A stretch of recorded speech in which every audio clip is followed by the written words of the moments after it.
नरसिंहोऽखिलाज्ञानमतध्वान्तरिवाकरः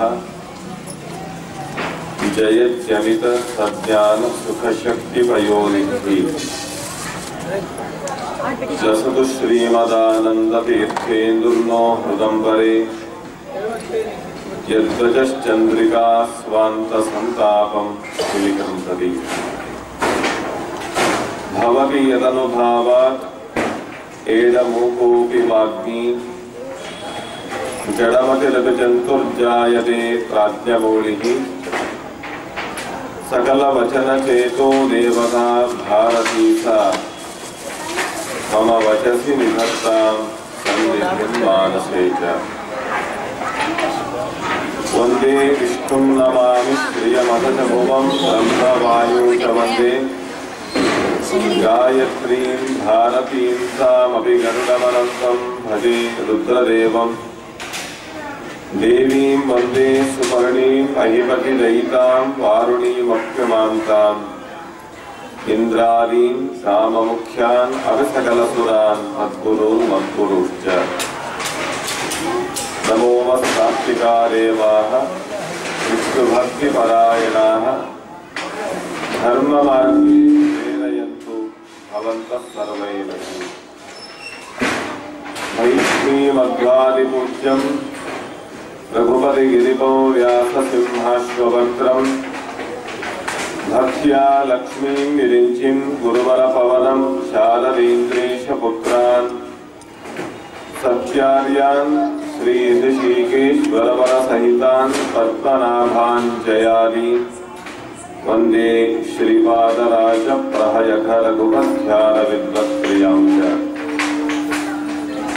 सत्यनाथं गुरुं नौमि सत्यवीरं च वीर्यदम् सत्यधीरमुनिं वन्दे सत्यध्यानमजीश्वरम् ध्यानतीर्थकृपापात्रं वादिसिंहं बुधप्रियं सुवर्णरथसच्छास्त्रव्यक्तकृष्णं भजे दिशम् पृथ्वीमण्डलमध्यस्थाः पूर्णबोधमतानुगाः वैष्णवाः विष्णुहृदयाः तान् नमस्ते गुरून् मम आपादमौलिपर्यन्तं गुरूणाम् आकृतिं स्मरेत् तेन विघ्नाः प्रणश्यन्ति सिद्ध्यन्ति च मनोरथाः। श्रीगुरुभ्यो नमः। हरिः ओम्। कृष्णाय वासुदेवाय हरये परमात्मने प्रणतक्लेशनाशाय गोविंदाय नमो नमः। श्री गुरुभ्यो नमः। हरिः ओम्।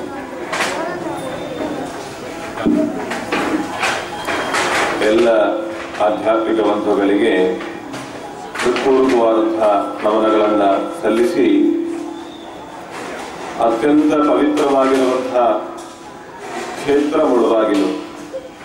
ಮುಳುಬಾಗಿಲು ಕ್ಷೇತ್ರದ ಬಗ್ಗೆ ಇಲ್ಲಿದ್ದವರಿಗೆ ಹೆಚ್ಚು ಪರಿಚಯ ಆಗಬೇಕು. ಮುಳುಬಾಗಿಲು ಊರಲ್ಲಿರ್ತಕ್ಕಂಥವರಿಗೆ, ಕರ್ನಾಟಕದಲ್ಲಿದ್ದವರಿಗೆ, ಬರೀ ಕರ್ನಾಟಕ ಅಲ್ಲ, ಇದಕ್ಕೆ ತಾಗಿಕೊಂಡಿರುವಂತಹ ಆಂಧ್ರದಲ್ಲಿರುವವರಿಗೂ, ಭಾರತ ದೇಶದ ಪ್ರತಿಯೊಬ್ಬ ಪ್ರಜೆಗೆ ಈ ಕ್ಷೇತ್ರದ ಮಹಿಮೆ ಗೊತ್ತಿರಬೇಕು. ಇಲ್ಲಿ ಅನೇಕ ದೇವಸ್ಥಾನಗಳಿವೆ.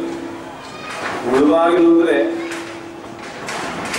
ಬೀದಿಗಳಲ್ಲಿ, ಗಲ್ಲಿಗಳಲ್ಲಿ ದೇವಸ್ಥಾನಗಳಿವೆ. ಅದರಲ್ಲೂ ಆಂಜನೇಯ ಸ್ವಾಮಿ ದೇವಸ್ಥಾನ ವಿಶೇಷವಾಗಿ. ಮುಳುಬಾಗಿಲು ಪ್ರಸಿದ್ಧವಾದಂತೆ ದೊಡ್ಡ ಆಂಜನೇಯ ಸ್ವಾಮಿ ದೇವಸ್ಥಾನ ಅಂತ ಕರಿತೇವೆ. ಇನ್ನೊಂದು ಸೋಮೇಶ್ವರ ದೇವಸ್ಥಾನ, ಸೋಮೇಶ್ವರ ದೇವರು. ಹಾಗೆ ನರಸಿಂಹ ತೀರ್ಥ, ಸ್ವಯಂ ವ್ಯಕ್ತನಾಗಿದ್ದಾನೆ ನರಸಿಂಹದೇವರು. ಗಂಗೆ ಪ್ರತ್ಯಕ್ಷವಾಗಿರುವ ಸ್ಥಳ. ಒಂದಲ್ಲ ಎರಡಲ್ಲ, ಅನೇಕ ಕುರುಹುಗಳು, ಅನೇಕ ಐತಿಹ್ಯಗಳು ಎಲ್ಲಿರುವಂತಹ ಊರು ಈ ಮುಳುಬಾಗಿಲು ಕ್ಷೇತ್ರ. ಅಷ್ಟು ಮಾತ್ರ ಅಲ್ಲ, ಈ ಭೂಮಿಯಲ್ಲಿ ಇವತ್ತು ಕೃಷ್ಣದೇವರ ಸನ್ನಿಧಾನ ಕೂಡ ವಿಶೇಷವಾಗಿ ವಿಜೃಂಭಿಸ್ತಾ ಇದೆ. ಅನೇಕ ವರ್ಷಗಳಿಂದಂತಹ ದೇವಸ್ಥಾನವನ್ನ ಜೀರ್ಣೋದ್ಧಾರ ಮಾಡಿ ಬಹಳ ಸುಂದರವಾದ ಭವನ ನಿರ್ಮಾಣ ಮಾಡಿದ್ದಾರೆ, ಮಂದಿರದ ಸಮರ್ಪಣೆ ಮಾಡಿದ್ದಾರೆ. ಕೃಷ್ಣದೇವರು ಈ ಭೂಮಿಗೆ ಈ ವಿಗ್ರಹ ಪ್ರತಿಷ್ಠಾಪನೆ ಮಾಡುವಾಗ ಬಂದದ್ದಲ್ಲ, ಅದಕ್ಕಿಂತ ಮುಂಚೆನೆ ಬಂದಂಥವರು. ಹೇಗೆ ಹೇಳ್ಬೋದು? ಈ ಊರಿನಲ್ಲಿ ಶ್ರೀಪಾದರಾಜರು ಅಂತ ಪ್ರಸಿದ್ಧವಾದ ಗುರುಗಳು ಎಲ್ಲರೂ ಪರಿಚಯ ಇದೆ. ದೇವರನ್ನ ಪ್ರತ್ಯಕ್ಷವಾಗಿ ಕಂಡವರು ಶ್ರೀಪಾದರಾಜರು. ಇದೇ ಊರಿನ ಬಜಾರು ಬೀದಿಯಲ್ಲಿರುವಂತಹ ಮಠದಲ್ಲಿ ಸುಮಾರು 10,000 ವಿದ್ಯಾರ್ಥಿಗಳಿಗೆ ಪಾಠ ಮಾಡ್ತಾ ಇದ್ರಂತೆ. ಇವತ್ತು ಇತಿಹಾಸ ನಾವು ಕಲ್ಪನೆ ಕೂಡ ಸಿಗೋದಿಲ್ಲ. ಯಾಕೆ? ಪರಿಸರ ವ್ಯತ್ಯಾಸ ಆಗಿದೆ, ಎಲ್ಲ ಮಠದ ವ್ಯವಸ್ಥೆ ಅಂದ್ರೆ ಕಟ್ಟಡದ ವ್ಯವಸ್ಥೆ ಎಲ್ಲ ಬದಲಾಗಿದೆ. 600 ವರ್ಷದಲ್ಲಿ ಬಹಳಷ್ಟು ಬದಲಾವಣೆ ಆಗೋದು. ಆ ಜಾಗದಲ್ಲಿ ಅವರು ಪಾಠ ಮಾಡ್ತಾ ಇದ್ರು. ಅವರ ಶಿಷ್ಯರು ವ್ಯಾಸರಾಜರು, ಪುರಂದರದಾಸರು, ಕನಕದಾಸರಂತ ಮಹನೀಯರಿಗೆ ಉಪದೇಶ ಮಾಡಿದ ಗುರುಗಳು ವ್ಯಾಸರಾಜರು. ಅವರಿಗೆ ಹೇಳಿದರಂತೆ ಶ್ರೀಪಾದರಾಜರು, ಇವತ್ತು ನೀವು ಪೂಜೆ ಮಾಡಿ, ದೇವರ ಪೂಜೆ ನಿತ್ಯ ಶ್ರೀಪಾದರಾಜರು ಮಾಡುವುದು. ಒಂದು ದಿನ ತಮ್ಮ ಶಿಷ್ಯರಿಗೆ ಹೇಳ್ತಾರೆ, ನೀವು ಪೂಜೆ ಮಾಡಿ, ಆ ದೇವಸ್ಥಾನದ ಒಳಗೆ ನೀವು ನೋಡಿ ಬರಬೇಕು. ಅಲ್ಲಿ ಲಕ್ಷ್ಮೀನಾರಾಯಣ ದೇವಸ್ಥಾನ ಅಂತ ಕರೀತಾರೆ ಶ್ರೀಪಾದರಾಜ ಮಠ. ಒಳಗೆ ಹೋಗಿ ನೋಡಬೇಕು. ಲಕ್ಷ್ಮೀನಾರಾಯಣ ದೇವರ ವಿಗ್ರಹವನ್ನು ಪ್ರತಿಷ್ಠಾಪನೆ ಮಾಡಿದ್ದಾರೆ. ಆ ಜಾಗದಲ್ಲಿ ವಿಗ್ರಹ ಇರಲಿಲ್ಲ ಮೊದಲು. ಶ್ರೀಪಾದರಾಜರು ತಮ್ಮ ಉಪಾಸ್ಯ ಮೂರ್ತಿಯನ್ನು ಪೂಜೆ ಮಾಡ್ತಾ ಇದ್ರು. ಸ್ವಲ್ಪ ಕೊಂಡು ಕಡಿಮೆ ಮಾಡಬಹುದಾ ನೋಡಿ. ರಂಗವಿಠಲ ದೇವರನ್ನ ಪೂಜೆ ಮಾಡ್ತಾ ಇದ್ರು. ವಿಠಲ ದೇವರ ಪೂಜೆ ಮಾಡ್ತಾ ಇದ್ರು. ಒಂದು ಪೆಟ್ಟಿಗೆ ಒಳಗೆ ವಿಗ್ರಹ ತೆಗೆದು ಪೂಜೆ ಮಾಡ್ತಾ ಇದ್ರು. ಇನ್ನೊಂದು ಪೆಟ್ಟಿಗೆ ಅವ್ರಿಗೆ ಹಾಗೆ ಇಟ್ಟಿದ್ರು ಅದನ್ನ. ಅಂದ್ರೆ ಪಂಢರಪುರಕ್ಕೆ ಹೋದಾಗ ಅವರಿಗೆ ಸಿಕ್ಕಿರುವಂತಹ 2 ಪೆಟ್ಟಿಗೆಗಳು, ಒಂದು ರಂಗವಿಠಲನ ಸನ್ನಿಧಾನ ಇರುವಂತಹ ಪೆಟ್ಟಿಗೆ, ಇನ್ನೊಂದು ಕೃಷ್ಣದೇವರಿರುವಂತಹ ಪೆಟ್ಟಿಗೆ. 2 ಪೆಟ್ಟಿಗೆಗಳಿತ್ತು. ಒಂದು ಪೆಟ್ಟಿಗೆಯನ್ನ ತೆಗೆದು ಪೂಜೆ ಮಾಡಿದ್ರು, ಮತ್ತೊಂದು ಪೆಟ್ಟಿಗೆಯನ್ನು ತೆಗೆದಿಟ್ರು. ಅವರು ತೆಗೆಯಲಿಲ್ಲ. ಯಾರಿಗೆ ಬಿಟ್ಟದನ್ನ? ತಮ್ಮ ಶಿಷ್ಯರಿಗೆ ತೆಗೆದಿಟ್ಟಿದ್ರ. ವ್ಯಾಸರಾಜರು ಬಂದು ಪೆಟ್ಟಿಗೆ ತೆಗೆದ ಕೂಡಲೇ ಒಳಗಿರುವ ವಿಗ್ರಹ ಕುಣಿಲಿಕ್ಕೆ ಶುರು ಮಾಡಿದಂತೆ. ವಿಗ್ರಹ ಕುಣಿಯುವುದು ಉಂಟೆ ಅಂತ, ಜಡವಾದ್ದು ಕುಣಿಯುವುದಿಲ್ಲ. ಕುಣಿಯುವುದು ಚೇತನ ಮಾತ್ರ. ಒಂದು ಚೇತನ ಅನ್ನುವ ವಸ್ತು ಮಾತ್ರ ಕುಣಿಲಿಕ್ಕೆ ಸಾಧ್ಯವೇ ಹೊರತು ಜಡ ಕುಣಿಲಿಕ್ಕೆ ಆಗುವುದಿಲ್ಲ. ಆದರೆ ಅವತ್ತು ದೇವರು ಆ ನರ್ತರ ಭಂಗಿ ತೋರಿಸ್ತಾನೆ. ಕುಣಿತಾ ಇರುವಾಗ ದೇವರ ಆ ದರ್ಶನವನ್ನು ಮಾಡಿದಂಥ ವ್ಯಾಸರಾಜರು ದೇವರೇ ಪ್ರತ್ಯಕ್ಷ ಕಾಣುವಾಗ ಜಗತ್ತು ಕಾಣುತ್ತಾ? ನಮಗೂ ಜಗತ್ ಕಾಣುವುದಿಲ್ಲ. ಯಾವಾಗ? ನಮ್ಮತನ ಅಂತ ನಮಗೆ ಕಾಣುವಾಗ ಜಗತ್ ಕಾಣುವುದಿಲ್ಲ. ಹೇಳ್ತಾರೆ ಮೀಸೆ ಬಂದಾಗ ಜಗತ್ ಕಾಣುವುದಿಲ್ಲ ಅಂತ ಆ ಸ್ಥಿತಿ. ಸಾಧಕರಿಗೆ ಹಾಗಲ್ಲ. ದೇವರು ಕಾಣುವಾಗ ಜಗತ್ತು ಗೊತ್ತಾಗಲಿಲ್ಲ. ಪೂಜೆ ಮಾಡಬೇಕಾದ ಶಾಲಗ್ರಾಮವನ್ನೇ ತೆಗೆದು ತಾಳ ಹಾಕಿ ಹಾಡ್ತಾರಂತೆ. ಸನ್ಯಾಸಿಗಳಾದವರು ಹಾಡುವುದು ಅಂತ ಇರಲಿಲ್ಲ, ಭಜನೆ ಮಾಡುವುದು ಅಂತ ಇರಲಿಲ್ಲ. ಅದು ಸಾಮಾನ್ಯ ಜನ ಅಂತಿತ್ತು. ಶ್ರೀಪಾದರಾಜರು ಬಂದ ಮೇಲೆ ಅವರು ಸ್ವತಃ ತಾವು ಸನ್ಯಾಸಿಗಳಾಗಿ ಪೀಠಾಧಿಪತಿಗಳಾಗಿದ್ದರೂ ಕೂಡ ಜನರ ಒಟ್ಟಿಗೆ ಹಾಡುವ ಭಜನೆ ಮಾಡುವ ಅಭ್ಯಾಸ ಮಾಡಿಸಿದ್ರು. ಅವರ ಶಿಷ್ಯರು ಅದನ್ನು ಮಾಡ್ತಾ ಇದ್ದರಂತೆ. ಕಾಳಿಂಗನ ಬಡವ ಮೆಟ್ಟಿ ನಾಟ್ಯವಾಡಿದ ಕಂಜಲೋಚನ ಕೃಷ್ಣ ಅಂತ ಕೊಂಡಾಡ್ತಾರೆ. ಅದನ್ನು ನೋಡಿದ್ರಂತೆ ಶಿಷ್ಯರಲ್ಲ. ಅವರಿಗೆ ಆಶ್ಚರ್ಯ ಆಯ್ತು. ಪೂಜೆ ಮಾಡಬೇಕಾದ ಸ್ವಾಮಿಗಳು ಶಾಲಿಗ್ರಾಮ ತೆಗೆದು ತಾಳ ಹಾಕಿದ್ದಾರೆ. ಯಾರಾದ್ರೂ ಹೋಗ್ತಾರ ಇದನ್ನ? ದೇವರ ಪೂಜೆ ಅಂತ ಇಟ್ಟುಕೊಂಡಂತಹ ವಿಗ್ರಹಗಳನ್ನ, ಶಾಲಿಗ್ರಾಮಗಳನ್ನ ನಾವು ಬಡಿತೇವೆ ಅಂದ್ರೆ ನಮ್ಮ ತಲೆ ಬಡಿತಾರೆ. ಪೂಜೆ ಮಾಡಬೇಕಾದದ್ದು ಅಂತ ನಿಜ.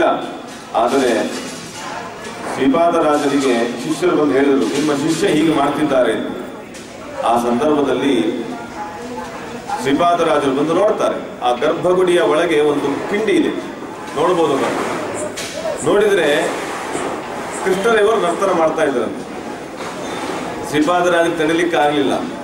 ದೇವರನ್ನು ಕಂಡ ತಕ್ಷಣ ಅವರು ಕೃಷ್ಣ ಅಂತ ಕರೆದ್ರಂತೆ. ಯಾವಾಗ ಕೃಷ್ಣ ಅಂತ ಕರೆದ್ರು ನಿಂತು ಬಿಟ್ಟ ಕೃಷ್ಣ. ಹೇಗೆ ನಿಂತಿದ್ದಾನೆ ಅಂದ್ರೆ ಲೋಕ ವಿಲಕ್ಷಣ ಭಂಗಿಯಲ್ಲಿ ನಿಂತಿದ್ದಾನಂತೆ. ಆ ವಿಗ್ರಹ ಇವತ್ತಿಗೂ ಕೂಡ ವ್ಯಾಸರಾಜ ಮಠದಲ್ಲಿ ಪೂಜಿತ ಆಗ್ತಾ ಇದೆ. ಯಾಕೆ ಇದನ್ನು ಹೇಳಿದೆ ಅಂದ್ರೆ, ಮುಳುಬಾಗಿಲು ಕ್ಷೇತ್ರದ ಭೂಮಿ ಸಾಮಾನ್ಯವಾದ ಭೂಮಿಯಲ್ಲ. ಕೃಷ್ಣದೇವರು ನರ್ತನ ಮಾಡಿದ ಭೂಮಿ, ಪವಿತ್ರವಾದಂತಹ ಭೂಮಿ. ನಮಗೆ ಗೊತ್ತಾಗ್ತಾ ಇಲ್ಲ. ನಾವು ನಮ್ಮ ಜೀವನ ಅಂತ ನಡೆಸ್ತಾ ಇರ್ತೇವೆ. ಈ ಭೂಮಿಯಲ್ಲಿ ಕಣ ಕಣಗಳಲ್ಲಿ ಶಕ್ತಿ ಇದೆ, ಅದನ್ನು ಉಪಯೋಗಿಸ್ಕೊಳ್ಬೇಕಾಗಿದೆ ನಾವು. ಸ್ವತಃ ದೇವರೇ ನರ್ತನ ಮಾಡಿ ಓಡಾಡಿದ ಜಾಗ ಅಂದ್ರೆ ಹೇಗಿರಬೇಕು? ಭಾಗವತದಲ್ಲಿ ಕೇಳ್ತೇವೆ, ಕೃಷ್ಣದೇವರನ್ನ ಬಲರಾಮರನ್ನ ಕರೆದುಕೊಂಡು ಬರಬೇಕು ಅಂತ ಅಕ್ರೂರ ಹೋಗ್ತಾರೆ ನಂದ ಗೋಕುಲಕ್ಕೆ. ಪುಟ್ಟ ಕೃಷ್ಣನ ಕರ್ಕೊಂಡು ಬರಬೇಕು ಮಥುರೆಗೆ. ಯಾಕೆ? ಕಂಸನ ಉದ್ದೇಶ ಹನನ ಮಾಡಬೇಕು ಅಂತ. ಹೋಗುವಾಗ ಗೋಕುಲಕ್ಕೆ ಹತ್ರ ಆದಾಗ ಅಕ್ರೂರಿಗೆ ಕಂಡದ್ದು ಏನು ಗೊತ್ತಾ? ಪುಟ್ಟ ಪುಟ್ಟ ಹೆಜ್ಜೆಗಳು.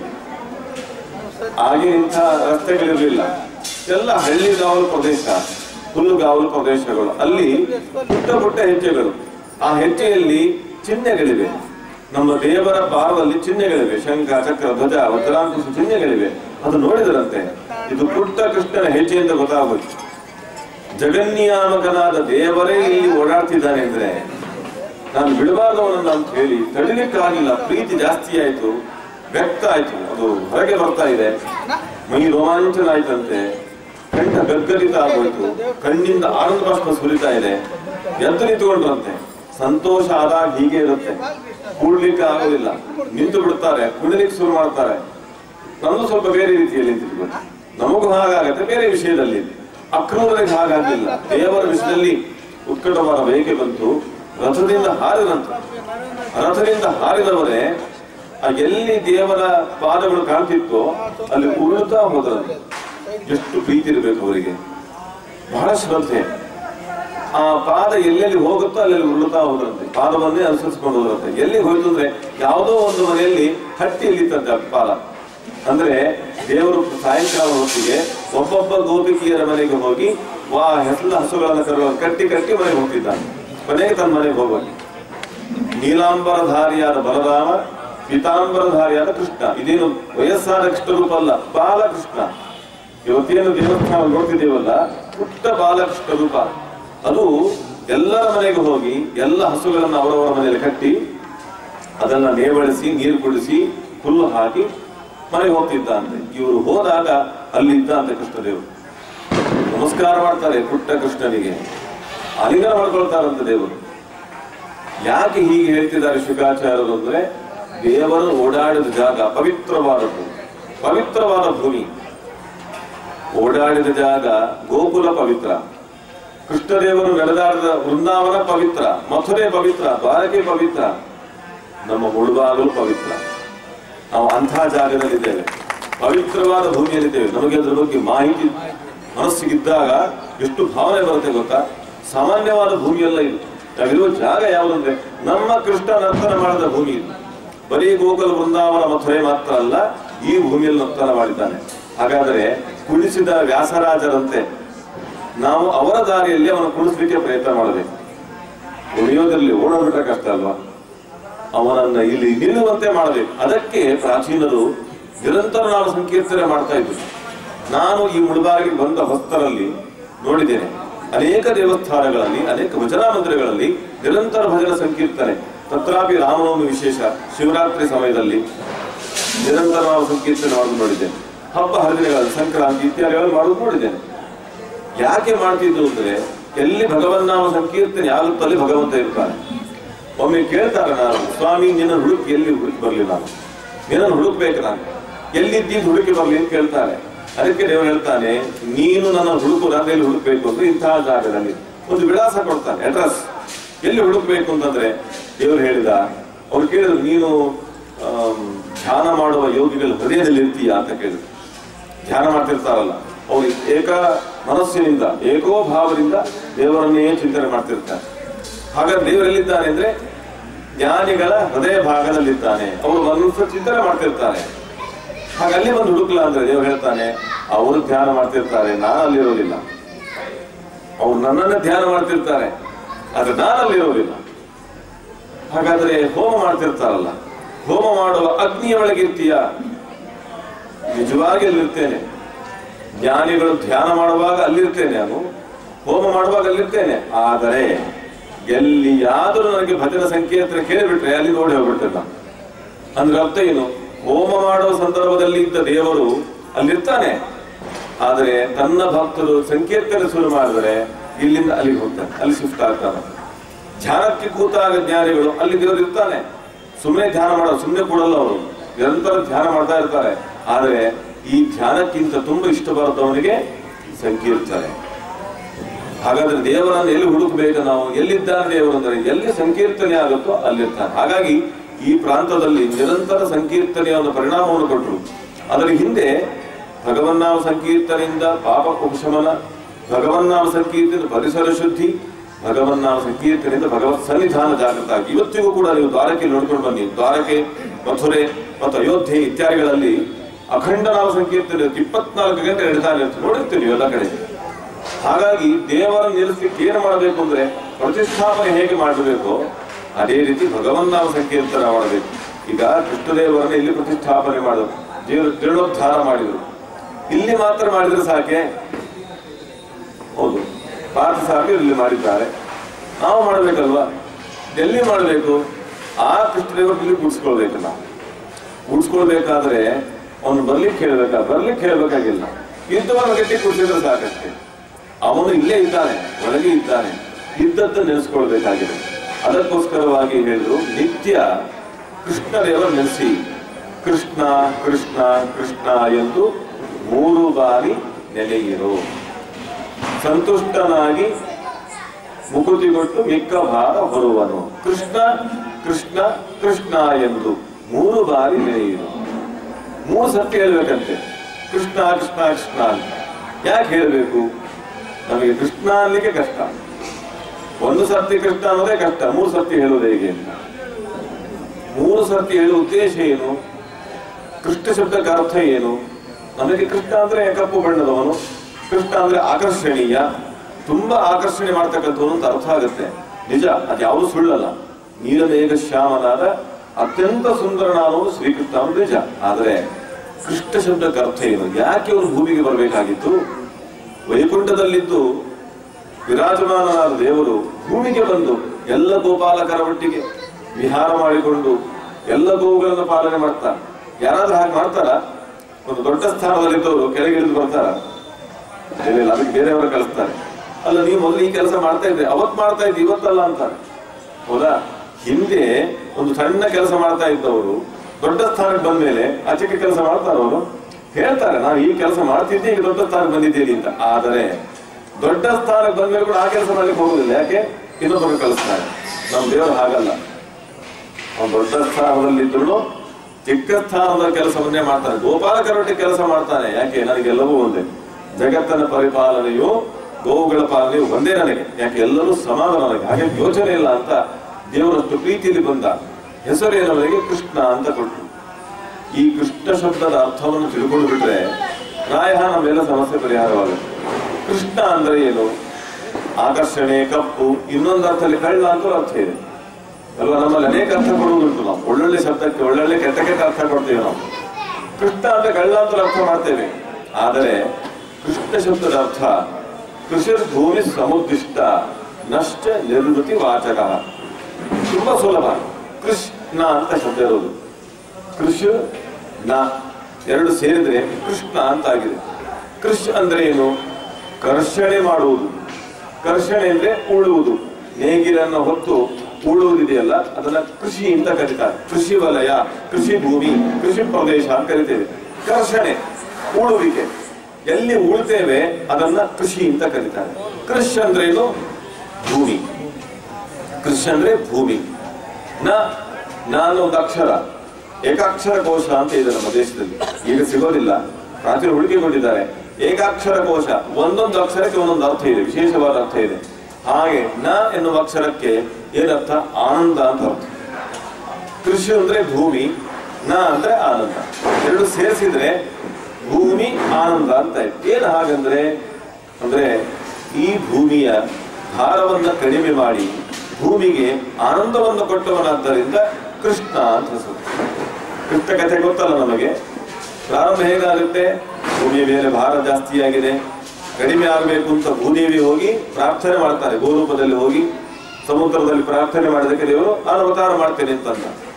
ಅವನು ಬಂದದ್ದೇ ಜಾತಃ ಕಂಸವಧಾರ್ಥಾಯ ಭೂಭಾರೋತ್ತಾರಣಾಯ. ಭೂಮಿಯ ಭಾರವನ್ನ ಕಡಿಮೆ ಮಾಡಿ ಆನಂದವನ್ನು ಕೊಡ್ಲಿಕ್ಕೆ ಬಂದವನು ದೇವರು.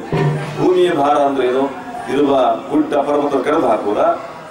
ಇವತ್ತು ನಾವು ಮಾಡ್ತಿದ್ದೇವಲ್ಲ, ನಾವು ಅದೇ ಕೆಲಸ ಮಾಡ್ತಾ ಇದ್ದೇವೆ. ಭೂಮಿಯ ಭಾರವನ್ನು ಕಡಿಮೆ ಮಾಡ್ತಾ ಇದ್ದೇವೆ ಅಂತ ಮೋಸ. ಭೂಮಿಯ ಭಾರವನ್ನು ಕಡಿಮೆ ಮಾಡ್ತಾ ಇಲ್ಲ, ಭೂಮಿಗೆ ತೊಂದರೆಯನ್ನು ಉಂಟು ಮಾಡ್ತಾ ಇದ್ದೇವೆ. ಭೂಮಿಯನ್ನ ರಕ್ಷಣೆ ಮಾಡುವುದು ಪರ್ವತಗಳು, ಬೆಟ್ಟಗಳು. ಅದಕ್ಕೆ ಹೆಸರೇ ಭೂಧರ ಅಂತ. ಭೂಧರ ಅಂದ್ರೆ ಭೂಋತು ಅಂತ ಕರೀತಾರೆ. ಭೂಮಿಯನ್ನ ರಕ್ಷಣೆ ಮಾಡ್ಲಿಕ್ಕೆ ಇರುವಂತಹದ್ದು, ಬ್ಯಾಲೆನ್ಸಿಂಗ್ ಕೊಡುವಂತಹದ್ದು ಪರ್ವತಗಳು. ಇವತ್ತು ನಾವು ಬೆಟ್ಟವನ್ನು ಉರುಳಿಸಿಬಿಟ್ರೆ ಭೂಮಿ ಸಮತೋಲನ ಕಡಿಮೆ ಆಗುತ್ತೆ, ಭೂಕಂಪಗಳಾಗ್ತವೆ, ಅನರ್ಥಗಳಾಗ್ತವೆ. ಭೂಮಿಗೆ ಪರ್ವತಗಳು ಬೇಕೇ ಬೇಕು. ನಾವು ಅದನ್ನ ಉರುಳಿಸ್ತಾ ಇದ್ದೇವೆ. ದೇವರು ಹೇಳ್ತಾನೆ ಅದು ಭಾರ ಅಲ್ಲ, ಪರ್ವತಗಳಿದ್ದರೆ ಭೂಮಿ ಸುರಕ್ಷಿತ. ಆದರೆ ಪರ್ವತವನ್ನು ಉರುಳಿಸುವಂತಹ ಭಯಂಕರ ಜನ ಇದ್ದಾರಲ್ಲ, ದುಷ್ಟರು, ಅವರು ಭೂಮಿಗೆ ಭಾರ. ಯಾರು ಪರಿಸರವನ್ನು ಹಾಳು ಮಾಡ್ತಾರೋ, ಯಾರು ಸಮಾಜಕ್ಕೆ ಕಂಟಕರಾಗ್ತಾರೋ, ಸಾತ್ವಿಕ ಪ್ರಾಣಿಗಳಿಗೆ, ಸಾಧು ಪ್ರಾಣಿಗಳಿಗೆ ಹಿಂಸೆಯನ್ನು ಕೊಡ್ತಾರೋ ಅವರು ಭೂಮಿಗೆ ಭಾರ. ಇರುವುದಕ್ಕಿಂತ ಹೊರತಾಗಿರ್ತಾರಲ್ಲ, ಅಂದ್ರೆ ಇರಬಾರದಂತೆ ಇರುವಂತಹ ಪ್ರವೃತ್ತಿ, ಹೇಗಿರಬಾರದು ಹಾಗಿರ್ತಾರಲ್ಲ, ಸಮಾಜಕ್ಕೆ ಕಂಟಕರಾಗಿ ಅವರನ್ನ ಭೂಮಿಗೆ ಭಾರ ಅಂತ ಕರೀತಾರೆ.